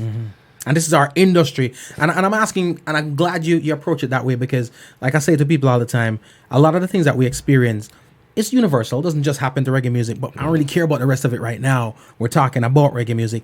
And what you're talking about right now, there's a bunch of things. Too much artists now one camp. Reggae music camp. Reggae music. You don't see that in the R&B camp too much. Music dropping too frequently. Shows have too much artists. Show off too much artists. Yeah, man. And we can go down the line. Yeah, hold it for that. No. There's two questions I always reserve for somebody like yourself, who I think is qualified to answer the question. One is, we see all the ills of the business. What's been done right? Is there, as you sit back right about now, you look, what is it that's going on that you say, you know what, I'm pleased with that? It's a resurgence of talent. We kind of give up on that one at the time. Because when you go to the studio, you see some people using the computers and them using Fruity Loops. That's the program. One of them. That is definitely That's one a shame. You know, sound right from the get-go. It's a shame, and they have drummers who think it's okay. Right. Why I think that? I didn't even think that. Saying Fruity Loops. No. So I'm glad we're seeing drummers, people with drumsticks in them hand. Real musicians. Yes, and I'm practicing. Go to the college a lot. You see what's going on. I'm happy for the quality that's coming back. You have the Chronics and Coffee. Yeah. And Pochige. Yeah. And Whopper Singers. Yeah. Whopper Singers have quality. On the radio, again, we see some people like yourself stepping up to the radio game and presenting quality radio with good programming. We're happy for that. Right. What we're not happy about is the people who were on the music journey and it didn't work out. And so they choose another part of the game to become a agent, a public relations person and whatever. And they sabotage. Right. Based upon their own dreams or vision experiences and bad, you got that whatever bitterness it is, and a chip on your shoulder. That's the part that we need to get rid of. That's selfish. Right. And give a youth him run. Yeah. To run. And don't use your own experience to judge another man because you don't know how may I go around that with my, boy, you're hard to work with, I hear it from people in my camp, hard for what that you're hard to work with. I know I am hard to work with, and people say you're hard to work with, and you spread this type of, that don't deter me from working right, because hard is right. You get me? I work hard, that's why I'm So that's hard the issue. You're trying to do this thing the right way, and they're not accustomed to that. Yeah, and they demand it a certain way, and it's not right. They say, no, let's do it again. You know what I mean? So when you say hard to work with and people come to me that, I'm always looking at it and trying to figure out, so it's weakness cause people to tell you that. You get me? So I got you. When you get somebody who knows what they're doing in any job, a supervisor, and they're going to always run up in their problems with the worker who is mediocre. Right. You dig? Right. Mm-hmm. Absolutely. And I think that's a big problem. And I think, like we said earlier, the normalization of mediocrity is a big problem. Yeah. And unfortunately, we see it a lot more in our industry. Those people need to pack up and leave the business alone. They're holding back the business. They have been the problem. From day one. Yes, in the business. Sabotaging and spreading rumors and passing ill feelings and all these things. Yeah, you don't know him, I'm hard for deal with her. You don't know she. None of that. Yeah. Give people a chance to shine in front of you and let them prove who they are. And then you can make your own decision about people. Because I've people are heard, responding to other people. So the reason why the reason why you are a certain way to work with is because you're working with me and I'm a exactly, you bro. know what I'm saying? That's what I'm saying. Is that you have to have a clear mind. So when one who has never done a job with you come to say, you know, we want to do some stuff with you, but we hear you're difficult to work with. Right away, I don't want to work with that person. Right. I chose not to. Yeah. Because if you're you're already coming coming out preconceived. Please. Yeah. You get me? Yeah. So we need to let go them isms there and admire what art is about. Some of us just have a certain kind of passion and it kind of deeper than some. Ain't nothing wrong with trying to do this thing right. No. Yeah. And in the middle of a rehearsal, I had to learn not to even say nothing. So I'm supposed to go home now with this bad thing in my mind with a show. Don't say nothing because people gonna hurt. And it's not right. You feel me? So I gotta go home with all this frustration because I don't want to hurt your feelings. That's where we are now. When the truth is, had I told you, it benefited. Because all the things that go on right now that we look at as little discrepancies in how the business is done, when you know something right about now, it's going to come back to haunt us later on in life. You know? That's the problem. You know, it's little things like those that hold us back. And what unfortunate thing is this, the industry is the music is big, but the industry is small. So as a result, the ills of Benji can hold many other people back. I can't remember the quote in word for word, but it says something like, it's the silence that matters. I remember the end of the quote, Martin Luther King. But him says the silence of the silence of your friends. That's what really. It's not the noise of of those. It's the silence of those of your. So it's all like you're alone talking and doing what's right, boy. Some people switch side on you overnight too, you know. Because it's more popular over here. Or them have a certain type of eliteness that them think can open some doors for you. So you switch alliance. Down with that. Yeah. Down with isms. Yeah. You know, we deal with up things. And this opportunity here to sit in with you and talk is a great opportunity because we're not lighting no fire in a king. Right. We're just speaking it as it is. And since this is a platform, we go on radio these days, you only have 15 minutes to say what it is and get out. Right. So I'm happy that we have a chance to spread this. Listen, it is, at the end of the day, the album says ℌootsy ℚhapsody and it says Benjy Myaz on the album cover and your picture's on it. But this is us. At the end of the day, you know what I'm saying? This is, yes, you curated all this, but this is us because whatever this represents opens the doors or closes the door for another artist. Sure. Because from a marketing viability standpoint, when people get this album and them listen to it, it's like, okay, well, reggae music are going, so this is reggae music, this is being made, so now they'll give another artist a listening ear. You know what I mean? Which is why I think it is important that you stand your ground and do what you do. If them say it's a difficult thing. Bro, I just do my work. Yeah. And I do my work diligently and creatively. Yeah. I love that. And I try to expound and expand and, you know, I try many things. I try to make it more interesting, but I don't go too much out of the norm, but at least you try to give the listeners something to satisfy that. That's where I'm at. Right. You know, I'm just doing me. You know what I mean? When Benji's not listening to Benji and getting ready for the show, getting ready to put these albums out. I don't listen to Benji. You don't listen to Benji? Only when I'm in the production mode. To be honest, I've been listening to this EP, which is really one of the first projects that I've listened to. So, in terms of a complete project with many songs. So you're that artist when you're not really in love with listening to your own work. Okay. But ℌootsy ℚhapsody has have me listening to it for the last 3-4 weeks. Yeah, so you gotta have. It's almost like you gotta step outside of yourself and Benjy Myaz a different. I'm listening to an artist right here. Because there's a tendency to be more critical of your own work, and so I'm now accepting the fact that it's in a plastic, it's done. It's done. I ain't going back to edit nothing. No. We have a few little things to tweak on the artwork for the next batch reprint. Right. And 1 and 2 graphic errors was, with artists not having nothing to do with me, that just people who do the art. Right. So we have those things. But musically, that's it. We don't need to revisit it. The session's closed. That's it. The file done. Yeah, man. So we want to just push this out right now. And I think, like I said, it's a collector's thing, you know? It is. And I like that word because that's the reason why I'm looking forward to the vinyl. Because in this day and age, and I'm just going to put it out there, we have our favorite artists and we're conditioned to like certain things. I've bought albums from some of my favorite artists, and the only reason why I got it is because of my favorite artist, and it's kind of sucked, but I still my favorite artist. You know what I mean? You don't get a full body of work that is rocking from track 1 to the end. Yes. I hear, how long did it take you to put this album together? Because it doesn't sound like overnight thing. 11 years. What? 11 years. How much track up an album? 10. So it took you... Well, 7 tracks, but 3 extra mixes. All right. 10 tracks, me gonna call it still, no? So we talk about 1 year. 1 song a year. 1 month. 3 days per song.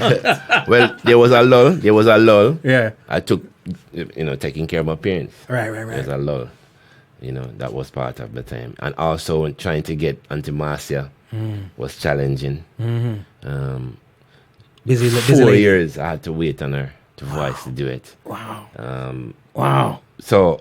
Wow. You This all make us say, wow. Yeah, you count those years. But because I was patient, I didn't change alliance. I wrote the song for her from day one. So from inception, you knew this was written. Yeah, we were in Anguilla together. Yeah, and she performed down there. And, we had a chance to hang out. And I was saying to Auntie Marcia, I would like to do something with you. Yeah. So she commissioned me to go ahead with the tune. And the tune was recorded 2010. Mad. The track. Yeah. And the vocals didn't go until 2014. Wow. Because we were not able to be together. Right, to get it done. Right. That says a lot, though, because in a day and age where the time when it take you for put out this one album, the other artists would have had 11. You know what I mean? But the quality would have been, it would have showed. Well, this is what you're talking about. That's why you can say from track 1 to... Yeah.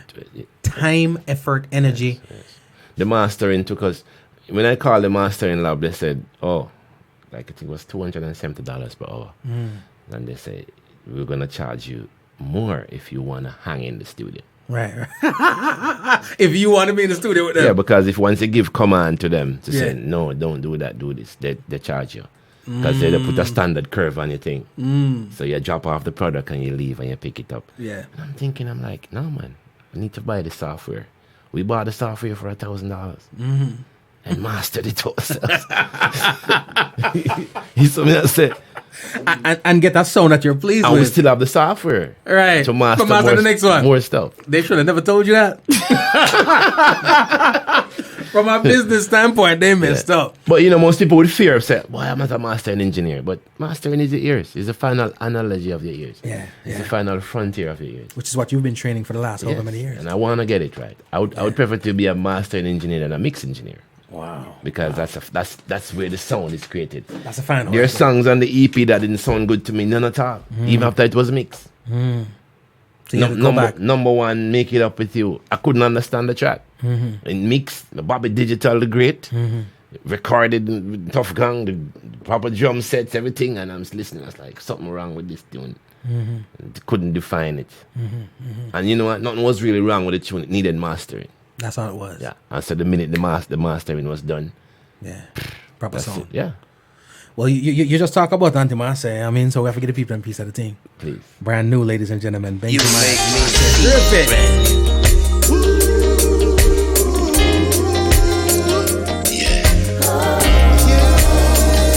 It's brand new. You make me feel brand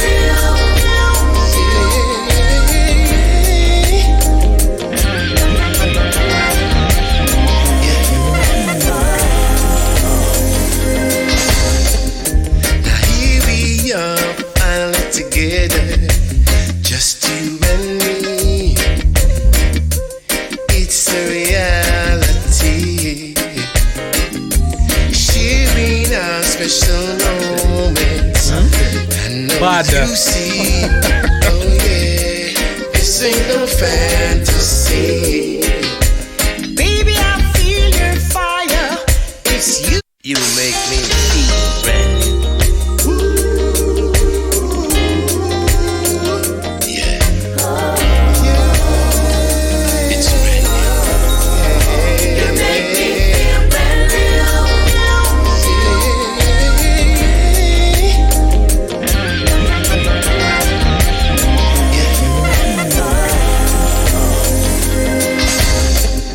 Now here we are, finally together, just you and me.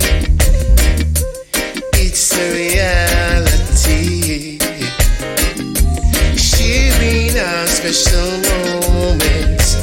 I know you see, oh yeah, this ain't no fantasy. Baby, I feel your fire. It's you my heart desire. I'm gonna let you in my world today.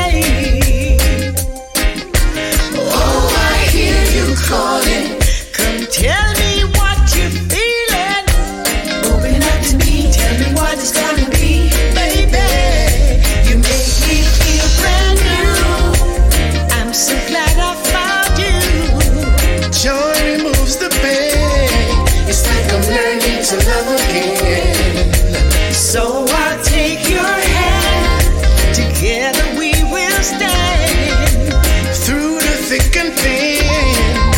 True love always wins, yeah. Baby, see, I've been working so hard every day. Lord knows we need some time to play.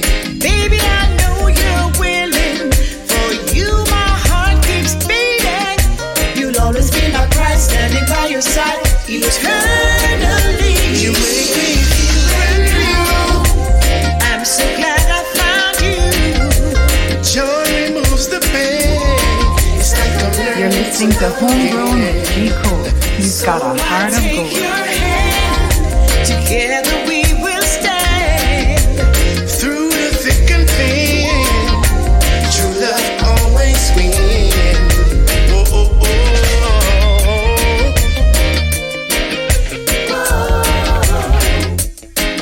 Baby, baby. Song's called Brand New, ladies and gentlemen. It is Benjy Myaz. It's Marcia Griffith, the legend, the queen. And here's the thing, like I said, we're going to give away a CD. We said we're going to give away a CD, so here's the deal. That's a big, big, big, big tune. And like me say, anyway, it's at Benjy Myaz Streets. Make sure you stop him and get your copy, all right? Talking about hard copies right here. CDs, vinyl, the whole nine, all right? Accost him. You're at the airport, pull him over. If he misses the flight, that's on him. Just make sure you get your CD, all right? Your vinyl, whatever the case may be. But I'm going to drop something for y'all right about now. This is how we're going to give away a CD. I'm going to drop a song right about now, Benjy. We can do that. Drop something on them, and they got to identify who the other singer on the track is. Of course. Will I do that? Yes, man. Ladies and gentlemen, we dropping something right now. You identify who this was. If you're paying attention the other day, if there's no voice and vibes, is what it is. First of all, she's disqualified, so nobody answer yourself, all right? So we're going to drop a tune right about now. If you can identify who it is, just write it in the chat. First person who gets it right gets an autographed CD. Let's go. Yeah, lady. Hey, Benjy. Don't know. Don't know what. Long time. Long time. Long time what. Yeah, man. I want you. If you tell you, I'm not months. Alright. Gonna sing a song, see? Yeah, sing for me, no man. Watch this. Yeah, watch you. If I can, I'd like to see you every day and every night. This feeling I can't find. Day after day I keep searching for a love that's right. Even when you're out of sight, I've been waiting patiently for someone like you. What am I gonna do? Gary said no. Now? Him disqualified. There you are. Disqualified big time. Come right here. Come let me show you. Baby, how much I really care. No Sharon. Normally we give you only one shot, but you can keep going, all right? And I'm getting inbox messages, so I'm gonna have to check them on timing and see who get it first, but nope, it is not Empress Unique. You recognize that 900 number sounding voice, right? Benjy. You mean more to me than words can say. Ooh, baby. For you, my love is here to stay. Nothing can stop this thing I feel for you. It goes around my mind. I think of you all the time. I'm not giving up, so you better buckle. Nope, you're wrong too. Again, we got an autograph CD going out. Who's this singing with Benjy Myaz? Hope, who is this singing? Jorena, who this singing? Mish, who this singing? EK, who this singing? Julian, who this singing? Like to caress you. Come on, let me show you. Midnight until dawn. Really turn me on.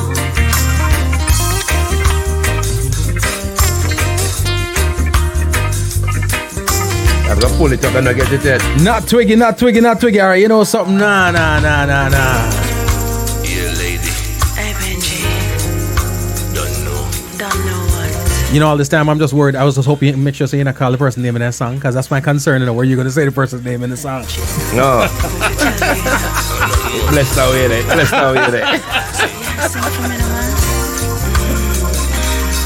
One more time, one more shot.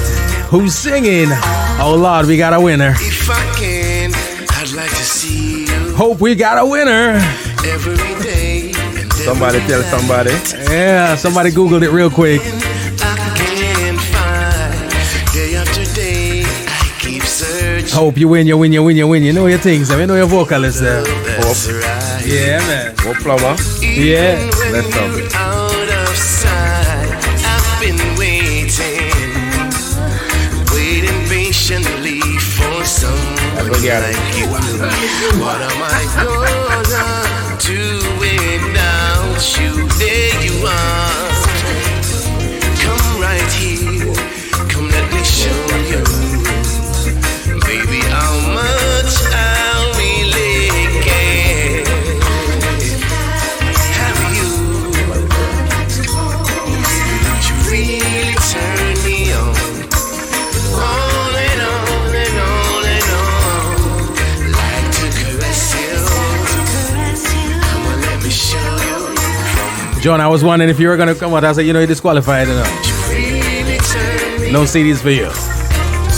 You mean more to me than words can say. I can't believe I'm going to wait so long for no. Baby, Bring you the voice. Benji. you know love is here to stay.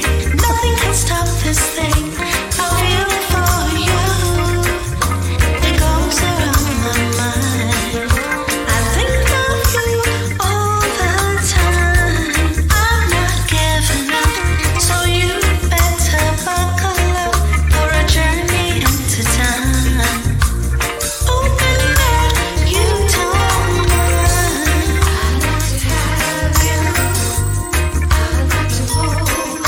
You really turn me on. On and on and on and on. Like to caress you. Come on, let me show you. Midnight until One large of all the massive listening on radio right about now. Well, go on, Jeremy. Welcome. You knew it was her, huh? But you kept quiet. I don't believe none of that.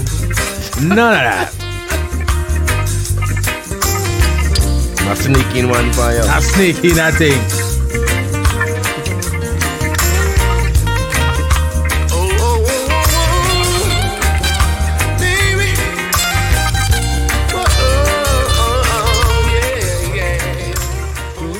baby. Yes, ladies and gentlemen, it's Benjy Myaz. It's Jonah Marie. It's called Like to Have You. I'm gonna tell you this, Benji. You're welcome. Honestly, I've gotten a lot of, I don't mean that, right? I've got a lot of albums sent to me recently. A lot of them. I'm not telling a lie. Some big tunes. You know what I mean? We get some hot tunes come through the place, whatever the case may be. But I'm gonna say it. It's one of the best albums I've gotten in a long time. When I say album, I mean from you open the door and step in and drive to when you got out and close the door. It's one of the best From G albums. said that the thing. It's shot, but I love it. I love it. I'm humbled, sir, and I'm very grateful that I was able to bring this to your classic show where you have the consistency. Appreciate you. And the quality, and I'm happy that I'm fitting in there. But you didn't set the bar right now. Enough pressure. No, people can't come through. People can't come through with the albums now because the bar has been set so high. I'm very just a very honored and very pleased feeling to sit in and reason with you, my brother. Right, Mantella say. First of all, let me let Radio Massive. I want to big up everybody that's listening in on radio right about now. Palm Beach Massive via Super Jams. Vibes 891 Radio that's listening in right about now. My people in the UK that's listening via Vibes Urban Radio. Thank you all so much. It's about time for me to let radio go. So we're doing that. All right, but we wilding out right now because we're here with the Massive and crew that's watching in. Again, we got you. We got your CD, Hope. Got your CD. All right. And it is signed. Congratulations. I didn't get to say. Hope. Yeah. Big up yourself. Yeah, man. Yeah, somebody pinch you though. Your feels not true. Yeah, Me right. feels something. It's all fishy. Somebody pinch you. It's all fishy. Somebody sent that text. Say, yo. Either that, I should probably send that thing and say, yo, Miss Crazy, I attend the live. You tell me. I love it. Here's what I'm gonna do now, Benji. The phones are open to certain people, specific people, right about now, right? So I'm gonna let you just say a line to some people out there, all right? Because I feel like this industry, we all gotta do what we gotta do. We gotta come together. We gotta make it work. Yes. It's a lot of moving parts, a lot of cogs in it. So we gotta talk to everybody, yes. All right? We're not getting them nothing too deep and nothing too in depth, but I'm gonna let you talk to them. Talk to radio. Just tell a radio whatever radio needs to hear right about now. It ain't gotta be too long. Yeah. Tell radio. We just, we're very grateful for the consistency, the support, the love, and we just want to pass that on by giving you more and more music and do the best we can as artists. Myself is one of them artists there, because without radio and without the fans, there would be no artists. You know, so we're grateful for the listeners who, for example, taking time out to socialize, interact, and to pay attention to what we're saying. Right. Because that's very important, what we're saying. You know what I mean? So pass the word, keep on sending out the love, and make people know what we stand for. And we're looking also for work, too, because we're on the radio, so we're looking for work that, the work is another thing. It's not everywhere I want to play. Yep. Understandable. Sometimes you want to make money, but you don't want to go certain places because your quality is important, and the direction with some shows taken away from your quality. And some promoters would want to say, boy, it's a great exposure. Yeah. They use you to build their numbers up. At the same time, you go on and you have to go through all of these things, and then you still don't come out feeling like you did something beneficial for yourself. So we're looking at those things, we're looking at doing live shows, and we're looking at the promoters and so forth. So we're passing the word that, if you're interested in quality shows, then you know where to find us. We're on the internet, we're all over. And Benjy Myaz and Friends experience is not just about me. It's about people like ℛootsy too. Give thanks. Yeah, you understand? The quality artist. What's about my brother there? Jay? In my hide. You're probably somewhere about the place like this right about now. Raps and Kush. So we're going to call out all of the great artists. I'm so proud to have some great artists too. So we'll come to do the ñEURAL oscillation, which is a listening party. We're going to have a little social when we get together and listen to the EP. Right. We want to do that for the fans. Right. And so we can, we want to have a little cameo performances of some of my friends too. Nice. We're looking at that. So, we just want to say thanks for the support, the love, and the true fans have always been there from day one and never switched lane. Right. Big them up. I love that. So, I love that. And of course, again, we got a full album here, but this is, again, an artist, a musician, a producer like yourself. Like you got this cooking, but you got this cooking, you got that cooking, or whatever the case may be. It's November. It's almost December. What's around the corner? Christmas around the corner. Yeah. All right. We have, what's popping for Christmas? Well, we've been working on a Christmas project for a long time, right? Finally, I got the courage to finish one. Right. And we shot a video for it. This video was directed by Cine Ignima, Mr. Mark Paris.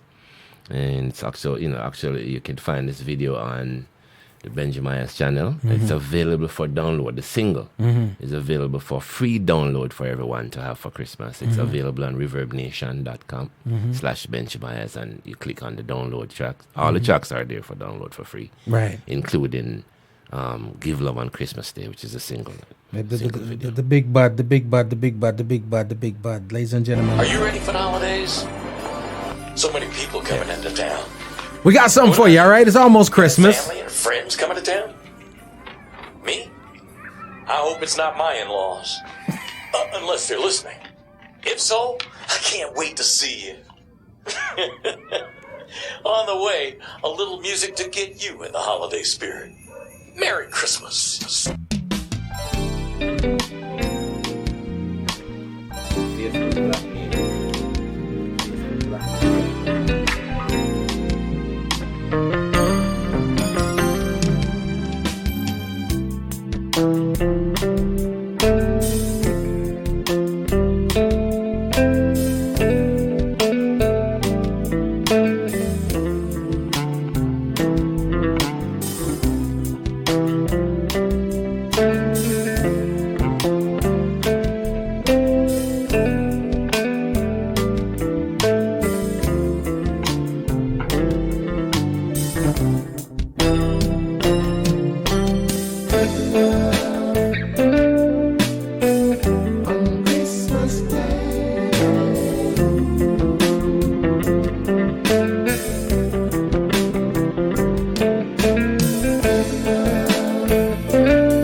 But we got a ring in the season that way, ladies and gentlemen. Year's almost coming to an end, so guess what? Go ahead and get that one. Jeremy, thank you so much for joining us. It's a blast, it's a blast, a blast. Julian, you think mad, not true. You don't know. I gotta play this one again a little bit later in the program because you know what I mean. I like it. Thank you, sir. I like it. Thank you. Me dig it. So we was in the tenor bass. That's the tenor bass you got going on right there. In the melody. Mad. So talk to me now. We have the song. What, is there like a full Christmas project? Yes. Because I had a problem with the project because of my own conviction, you know. Mm-hmm. So I never really... We grew up with Christmas, but we never to celebrate the songs, all the songs that celebrate Christmas. So I'm kind of picky about the songs I'm doing for the project. Right. You feel me? Yeah. Because the reindeer and thing and coming through the window and feel me? So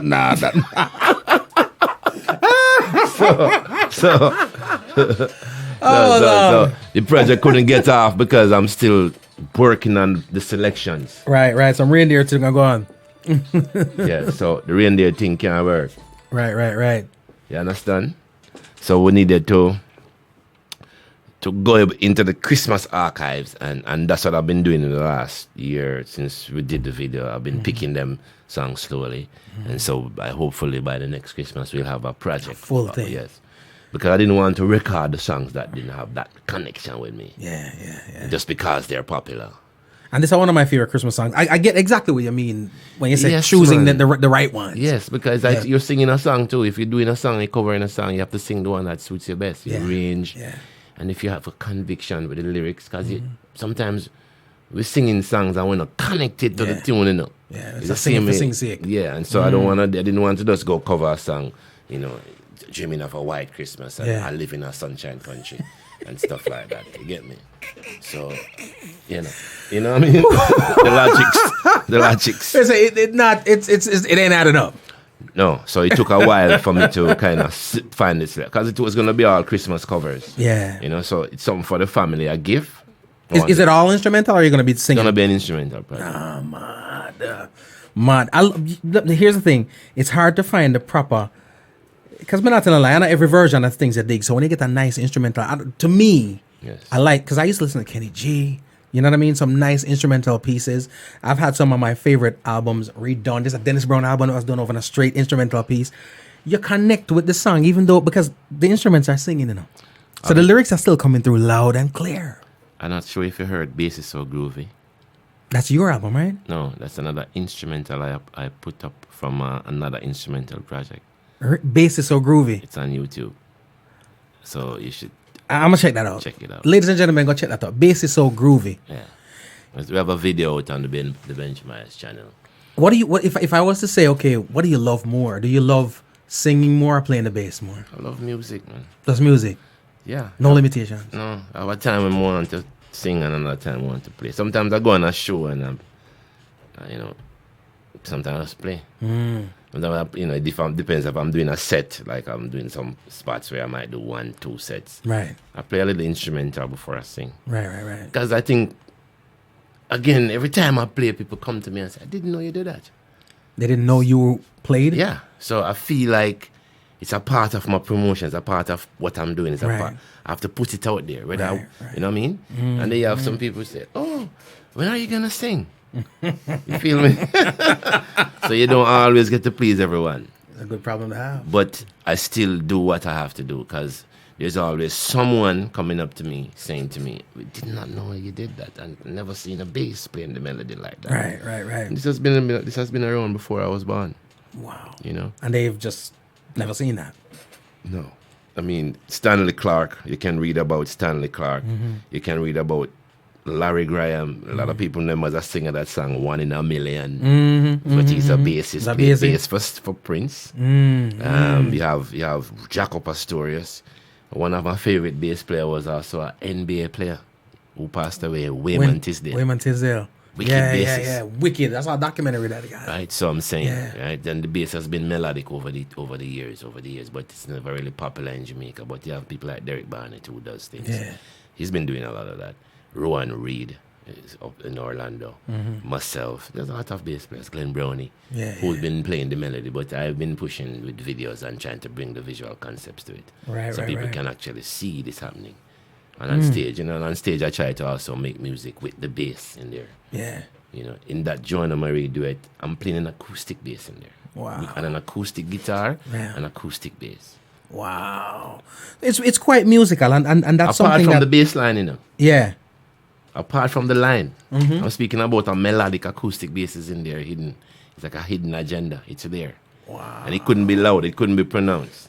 Wow. You feel me? Wow. But it's in there to color the song. Yeah. No, I get you.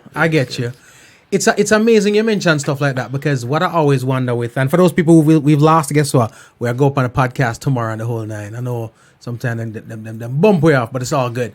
Now, when it comes to you as a musician, you have a song here with you have Mikey Spice on it, and you have Tony Gould. Yes. Right? You are a musician. So is Mikey Spice. How chaotic is that for two talented musicians going to a studio and get some work done? It wasn't hard. It wasn't? Well, to get Mikey in the studio is the hardest part. It's the hardest part. Wait a second. That is the issue. That's the hardest part. It's busy. People busy. Man says the same. It's not like they're ignoring what they're supposed to do, but people got stuff to do. And me and Mike will be hanging out and say, oh, we're going to get this done today, and tomorrow, next day, it don't get done. You know what I'm saying? But as one of my brother that's really, you know what I'm saying? Big him up every time. Solid artist, solid musician. Yeah. You know what I mean? Know him craft. And so, it was just a straight up honor to it. Also have Mr. Tony Gould, who passed through, without notice. Him came in and filled in. We've been lingering around hoping that we'd have had Mr. John Holt, son, original Junior Holt. Or even Brian. We spoke about both of them. It didn't happen. So, we actually move on and had Tony come in to do the track. It's a big tune, and I'd be remiss if I even share that with the masses too before we get up out of here. So I'm gonna drop it because it was made popular by my favorite vocalists, also some of my favorite vocalists, and I think it's a dope. I'm gonna keep using the word interpretation. Thank you, sir. Because it is an interpretation, ladies and gentlemen. Coming from you, everything is an honor. You're a dope artist and a dope radio DJ yourself. You're all doped up. I appreciate it.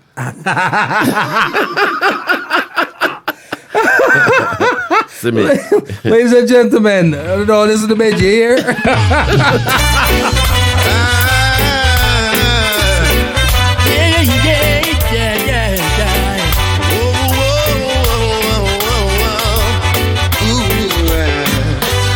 Girl, your life is like wildfire,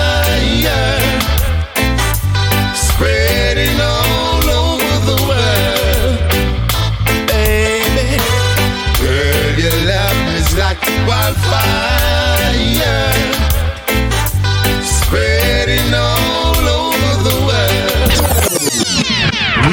sir. No. Some do pull up that. Just trust it.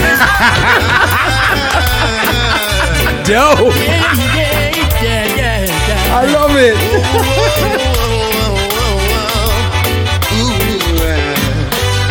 Girl, your life is like wildfire, The sample, the original one. spreading all over the world. Baby, girl, your love is like wildfire, spreading all over the world. Listen now, I sent you roses many times, wanting you to come on over. Yeah, I heard a lot of things about you. People are so untrue. I wanna be with you, baby. Girl, your love is like wildfire, spreading all over the world. Listen to me now, girl. Girl, your love is like wildfire, spreading all over the world. Listen now. We'll sip champagne by the fireside, you and me, girl. Together we will sail in the moonlight, just whispering songs as we sail along. Crazy, ladies and gentlemen. Benjy Myaz, Mikey Spice, Tony Gold, Spreading all over the world. Wildfire. Hey, girl, your love is like wildfire, Yes, man. spreading all over the world. Oh well, ooh-wee, But I would no hope. hey, She said dope. I've been a yearning. Man, I got low, man. Wanting to get next to you, baby. You might have been a roamer, hey, but you roam no more. 'Cause in my arms you're gonna stay, yeah. Wildfire, wildfire, wildfire. Yeah, man. I don't care. Ooh, yeah. Girl, your love is like wildfire. But Thank you, sir. it bad. And we have the juggling. Trust me. We have the juggling for that too. So if you feel like you're in the mood for pull up Yeah. and drop it again, you have the Get them the juggling. You have the juggling. I got you. An awesome body of work. Thank you very An much, sir. awesome art, ℌootsy ℛhapsody. And like I said, hope you want yourself a CD. Anyone that's Benjy in the streets, all right? I hate telling y'all to do this. Even if it's in a grocery store and I'm trying to pick up something at Whole Foods, trying to get his healthy on, just wait till him cash out and say, Mr. Myaz, might I have might I get my copy of the album, please? Get a dope copy. Get a dope copy of the album, you know what I mean? Album, right? I can't wait because I have vinyl nights on here sometimes now. So I can't wait for the vinyl to come out. Yeah, we're getting the production going. On the way right now. Yes. Benjy Myaz, I got a couple questions, all right? Every time somebody passes through, I got 6 questions that ask, and these questions I feel like are very imperative to mankind and us as a How much culture. you ask already? No, none of them. Brand spanking new. 6 brand new ones. Imperative to mankind. The way you answer these questions may dictate how we move on in the future. That's how serious it is. All right? So we're going through them. Got you. Cake or pudding? None. None? Neither. None. Sauce-up or sweets-up? The leaf of the sauce-up. The leaf of the sauce-up. You know, mess with her side. Reggae or dancehall? Music. I don't get one. Football or cricket? Football. Beach or river? Beach. Yeah. You can't run up on the sand. You can't run the river after Can't up do a stone. stone. Right. I got you. Saturday or Sunday? What? Both of them. You're holding on to both. Yeah. Ladies and gentlemen, it is Benjy Myaz. Drop some social media for the masses them so that them know if you keep up with you, because that's where they gotta go support the artists. Once you Google search BNJY, MYAZ, and if you're over in Europe, MYAZ in America, right? In America, it's a Z. It's a Z. Get them the Z. So yeah, so it's all over. You know, you find me on the Facebook and IG, Reverb Nation, SoundCloud. My Works Music is the name of the production house, and you'll also find us on the internet at the Twitter page of My Works, and also My Works is your production company. Yeah, that's a He-Knows production company. Yeah. Nice. So you know, everything is interlinked. You can also find us via Davidson Media, Creative, the Creatrix Media pages. There are many pages to connect, interlinked in right now. Big up Mr. Dave Douglas out in Tortola, British Virgin Islands, doing some work with us now. Nice. And you know, lots of independence. Large up Joanna Murray, she also was, you know, been doing some stuff. She was on the My Works label doing some stuff. She also doing the TMC thing. Jah B, Junior Bowen, my brother here in the studio with me. Big him up. Big up. Mr. Gary McNeil, we call him G-Mac. Cool, Soldier in the camp. Squaddy.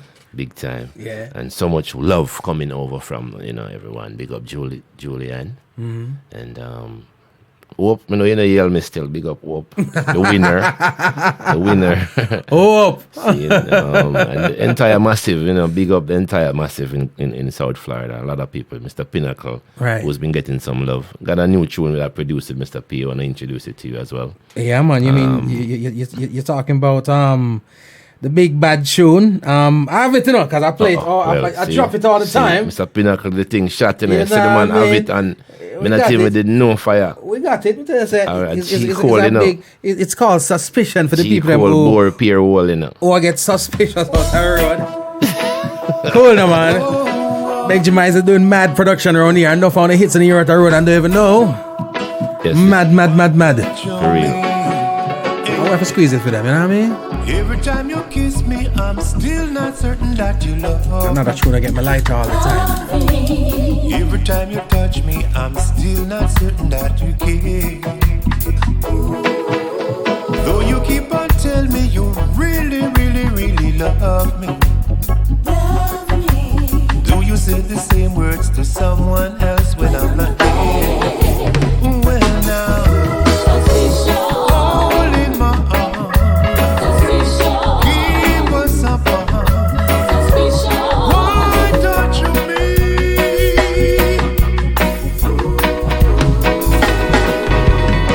Every time you call me and tell me we should meet tomorrow, I can't help the feeling that you see someone else tonight. Why is the romance just keep on causing me some sorrow? Why am I so doubtful whenever you're out of sight? All in my arms, keep us apart. Why don't you be? Oh baby, why don't you be? Oh yeah.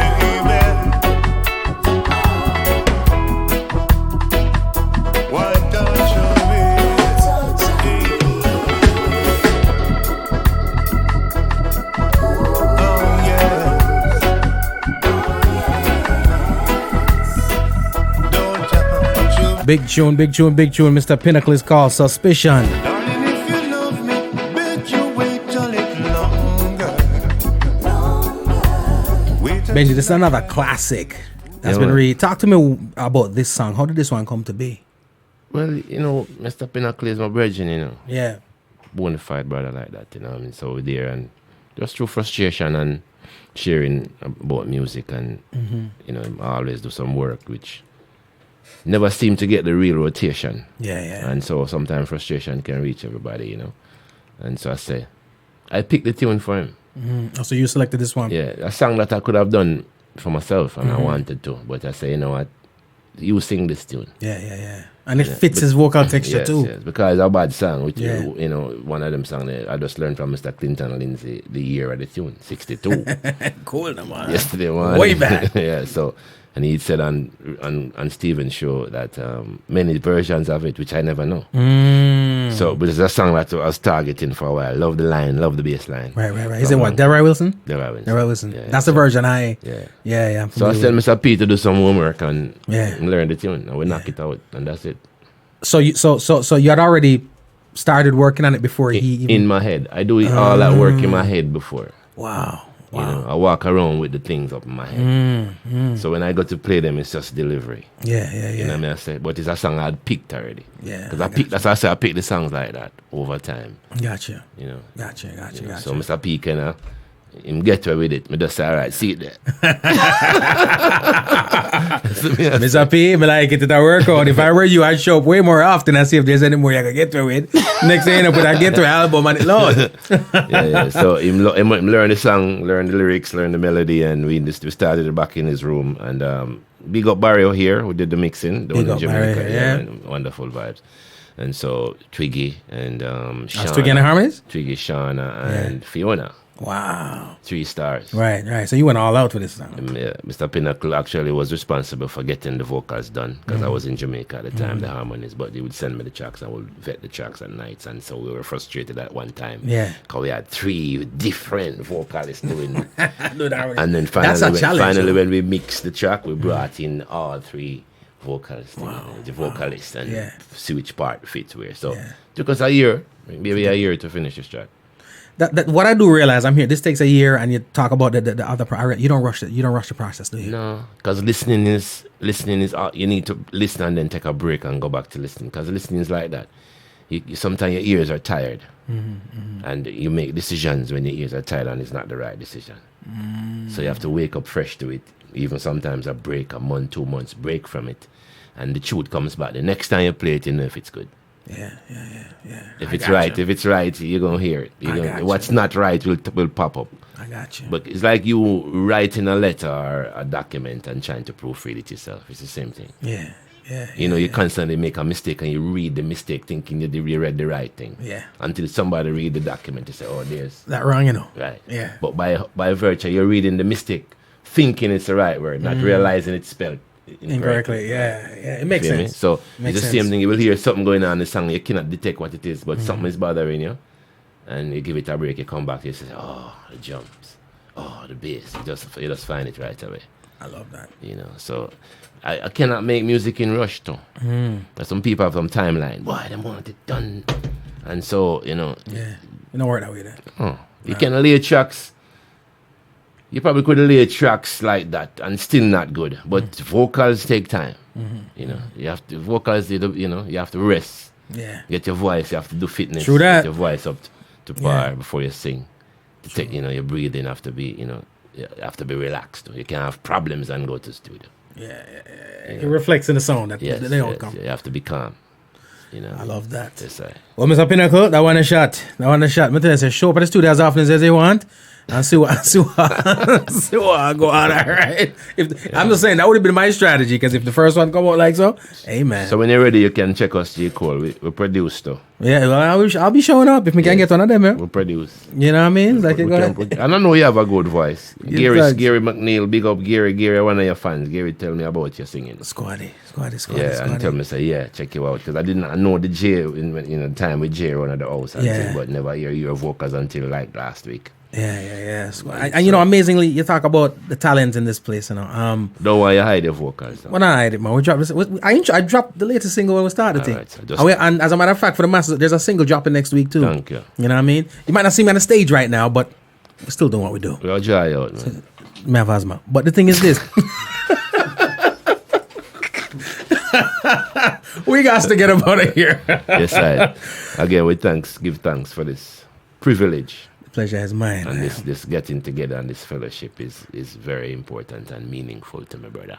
I appreciate it. Yeah, man. And truthfully, here's the deal. There's so much more we need for going on where we got to do this again, too. Anytime. You know what I mean? Anytime. Ladies and gentlemen, it is Benjy Myaz. I got to get up out of here. He's got to get up out of here. All right. We spent a long time with y'all. Peace out.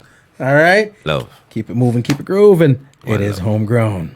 Música Homegrown with ℛootsy ℛhapsody. Estás escuchando Homegrown con ℛootsy ℛhapsody. 您现在正在收听的是 Homegrown with ℛootsy ℛhapsody。You're listening to Homegrown with ℌootsy ℛhapsody. Ladies and gentlemen, like I always say around this time, none of y'all logged in for me. All right, the singer's in the building. Benjy Myaz is in here. We're going to drop some stuff on you differently, some stuff like we've never done before, all right? Just for you. You ready for them? Let's roll.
We got Jah B on the keyboards.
Ladies and gentlemen, Benjy Myaz, Jah B, music. Keep it.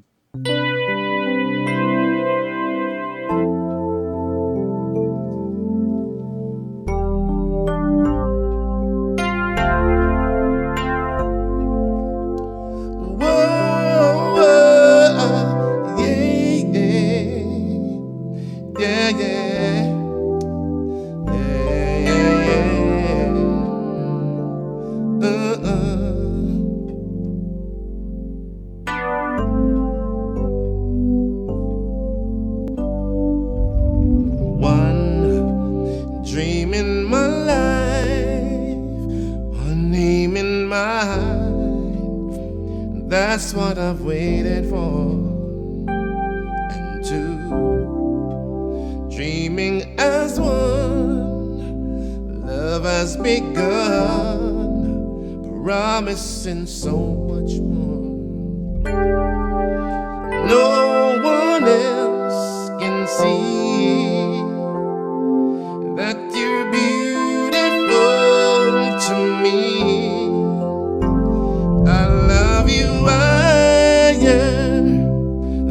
Anyone can count, knowing to the amount of love I have, and you inspire what love is all about. Girl, I can't live without your love.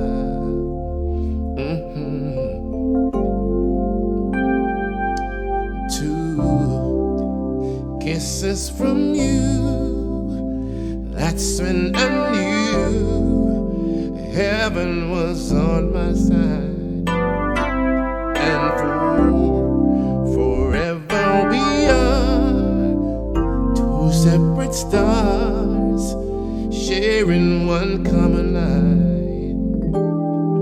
So if I am your prize, you are the winner here in my life. I love you higher than anyone can count, knowing to the amount of love I have, and you inspire what love is all about. Girl, I can't live without your love. Whoa, whoa, yeah, yeah. Are you feeling what I'm feeling? It's just the power and the strength of your love. Yeah, you can always count on me, 'cause loving you so easy. I love you higher than anyone can count, knowing to the amount of love I have, and you inspire what love is all about. Girl, I can't live without your love. Don't wanna leave, don't wanna leave, don't wanna live without your love.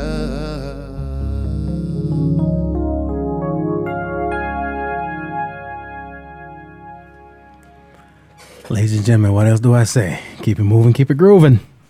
It is Homegrown.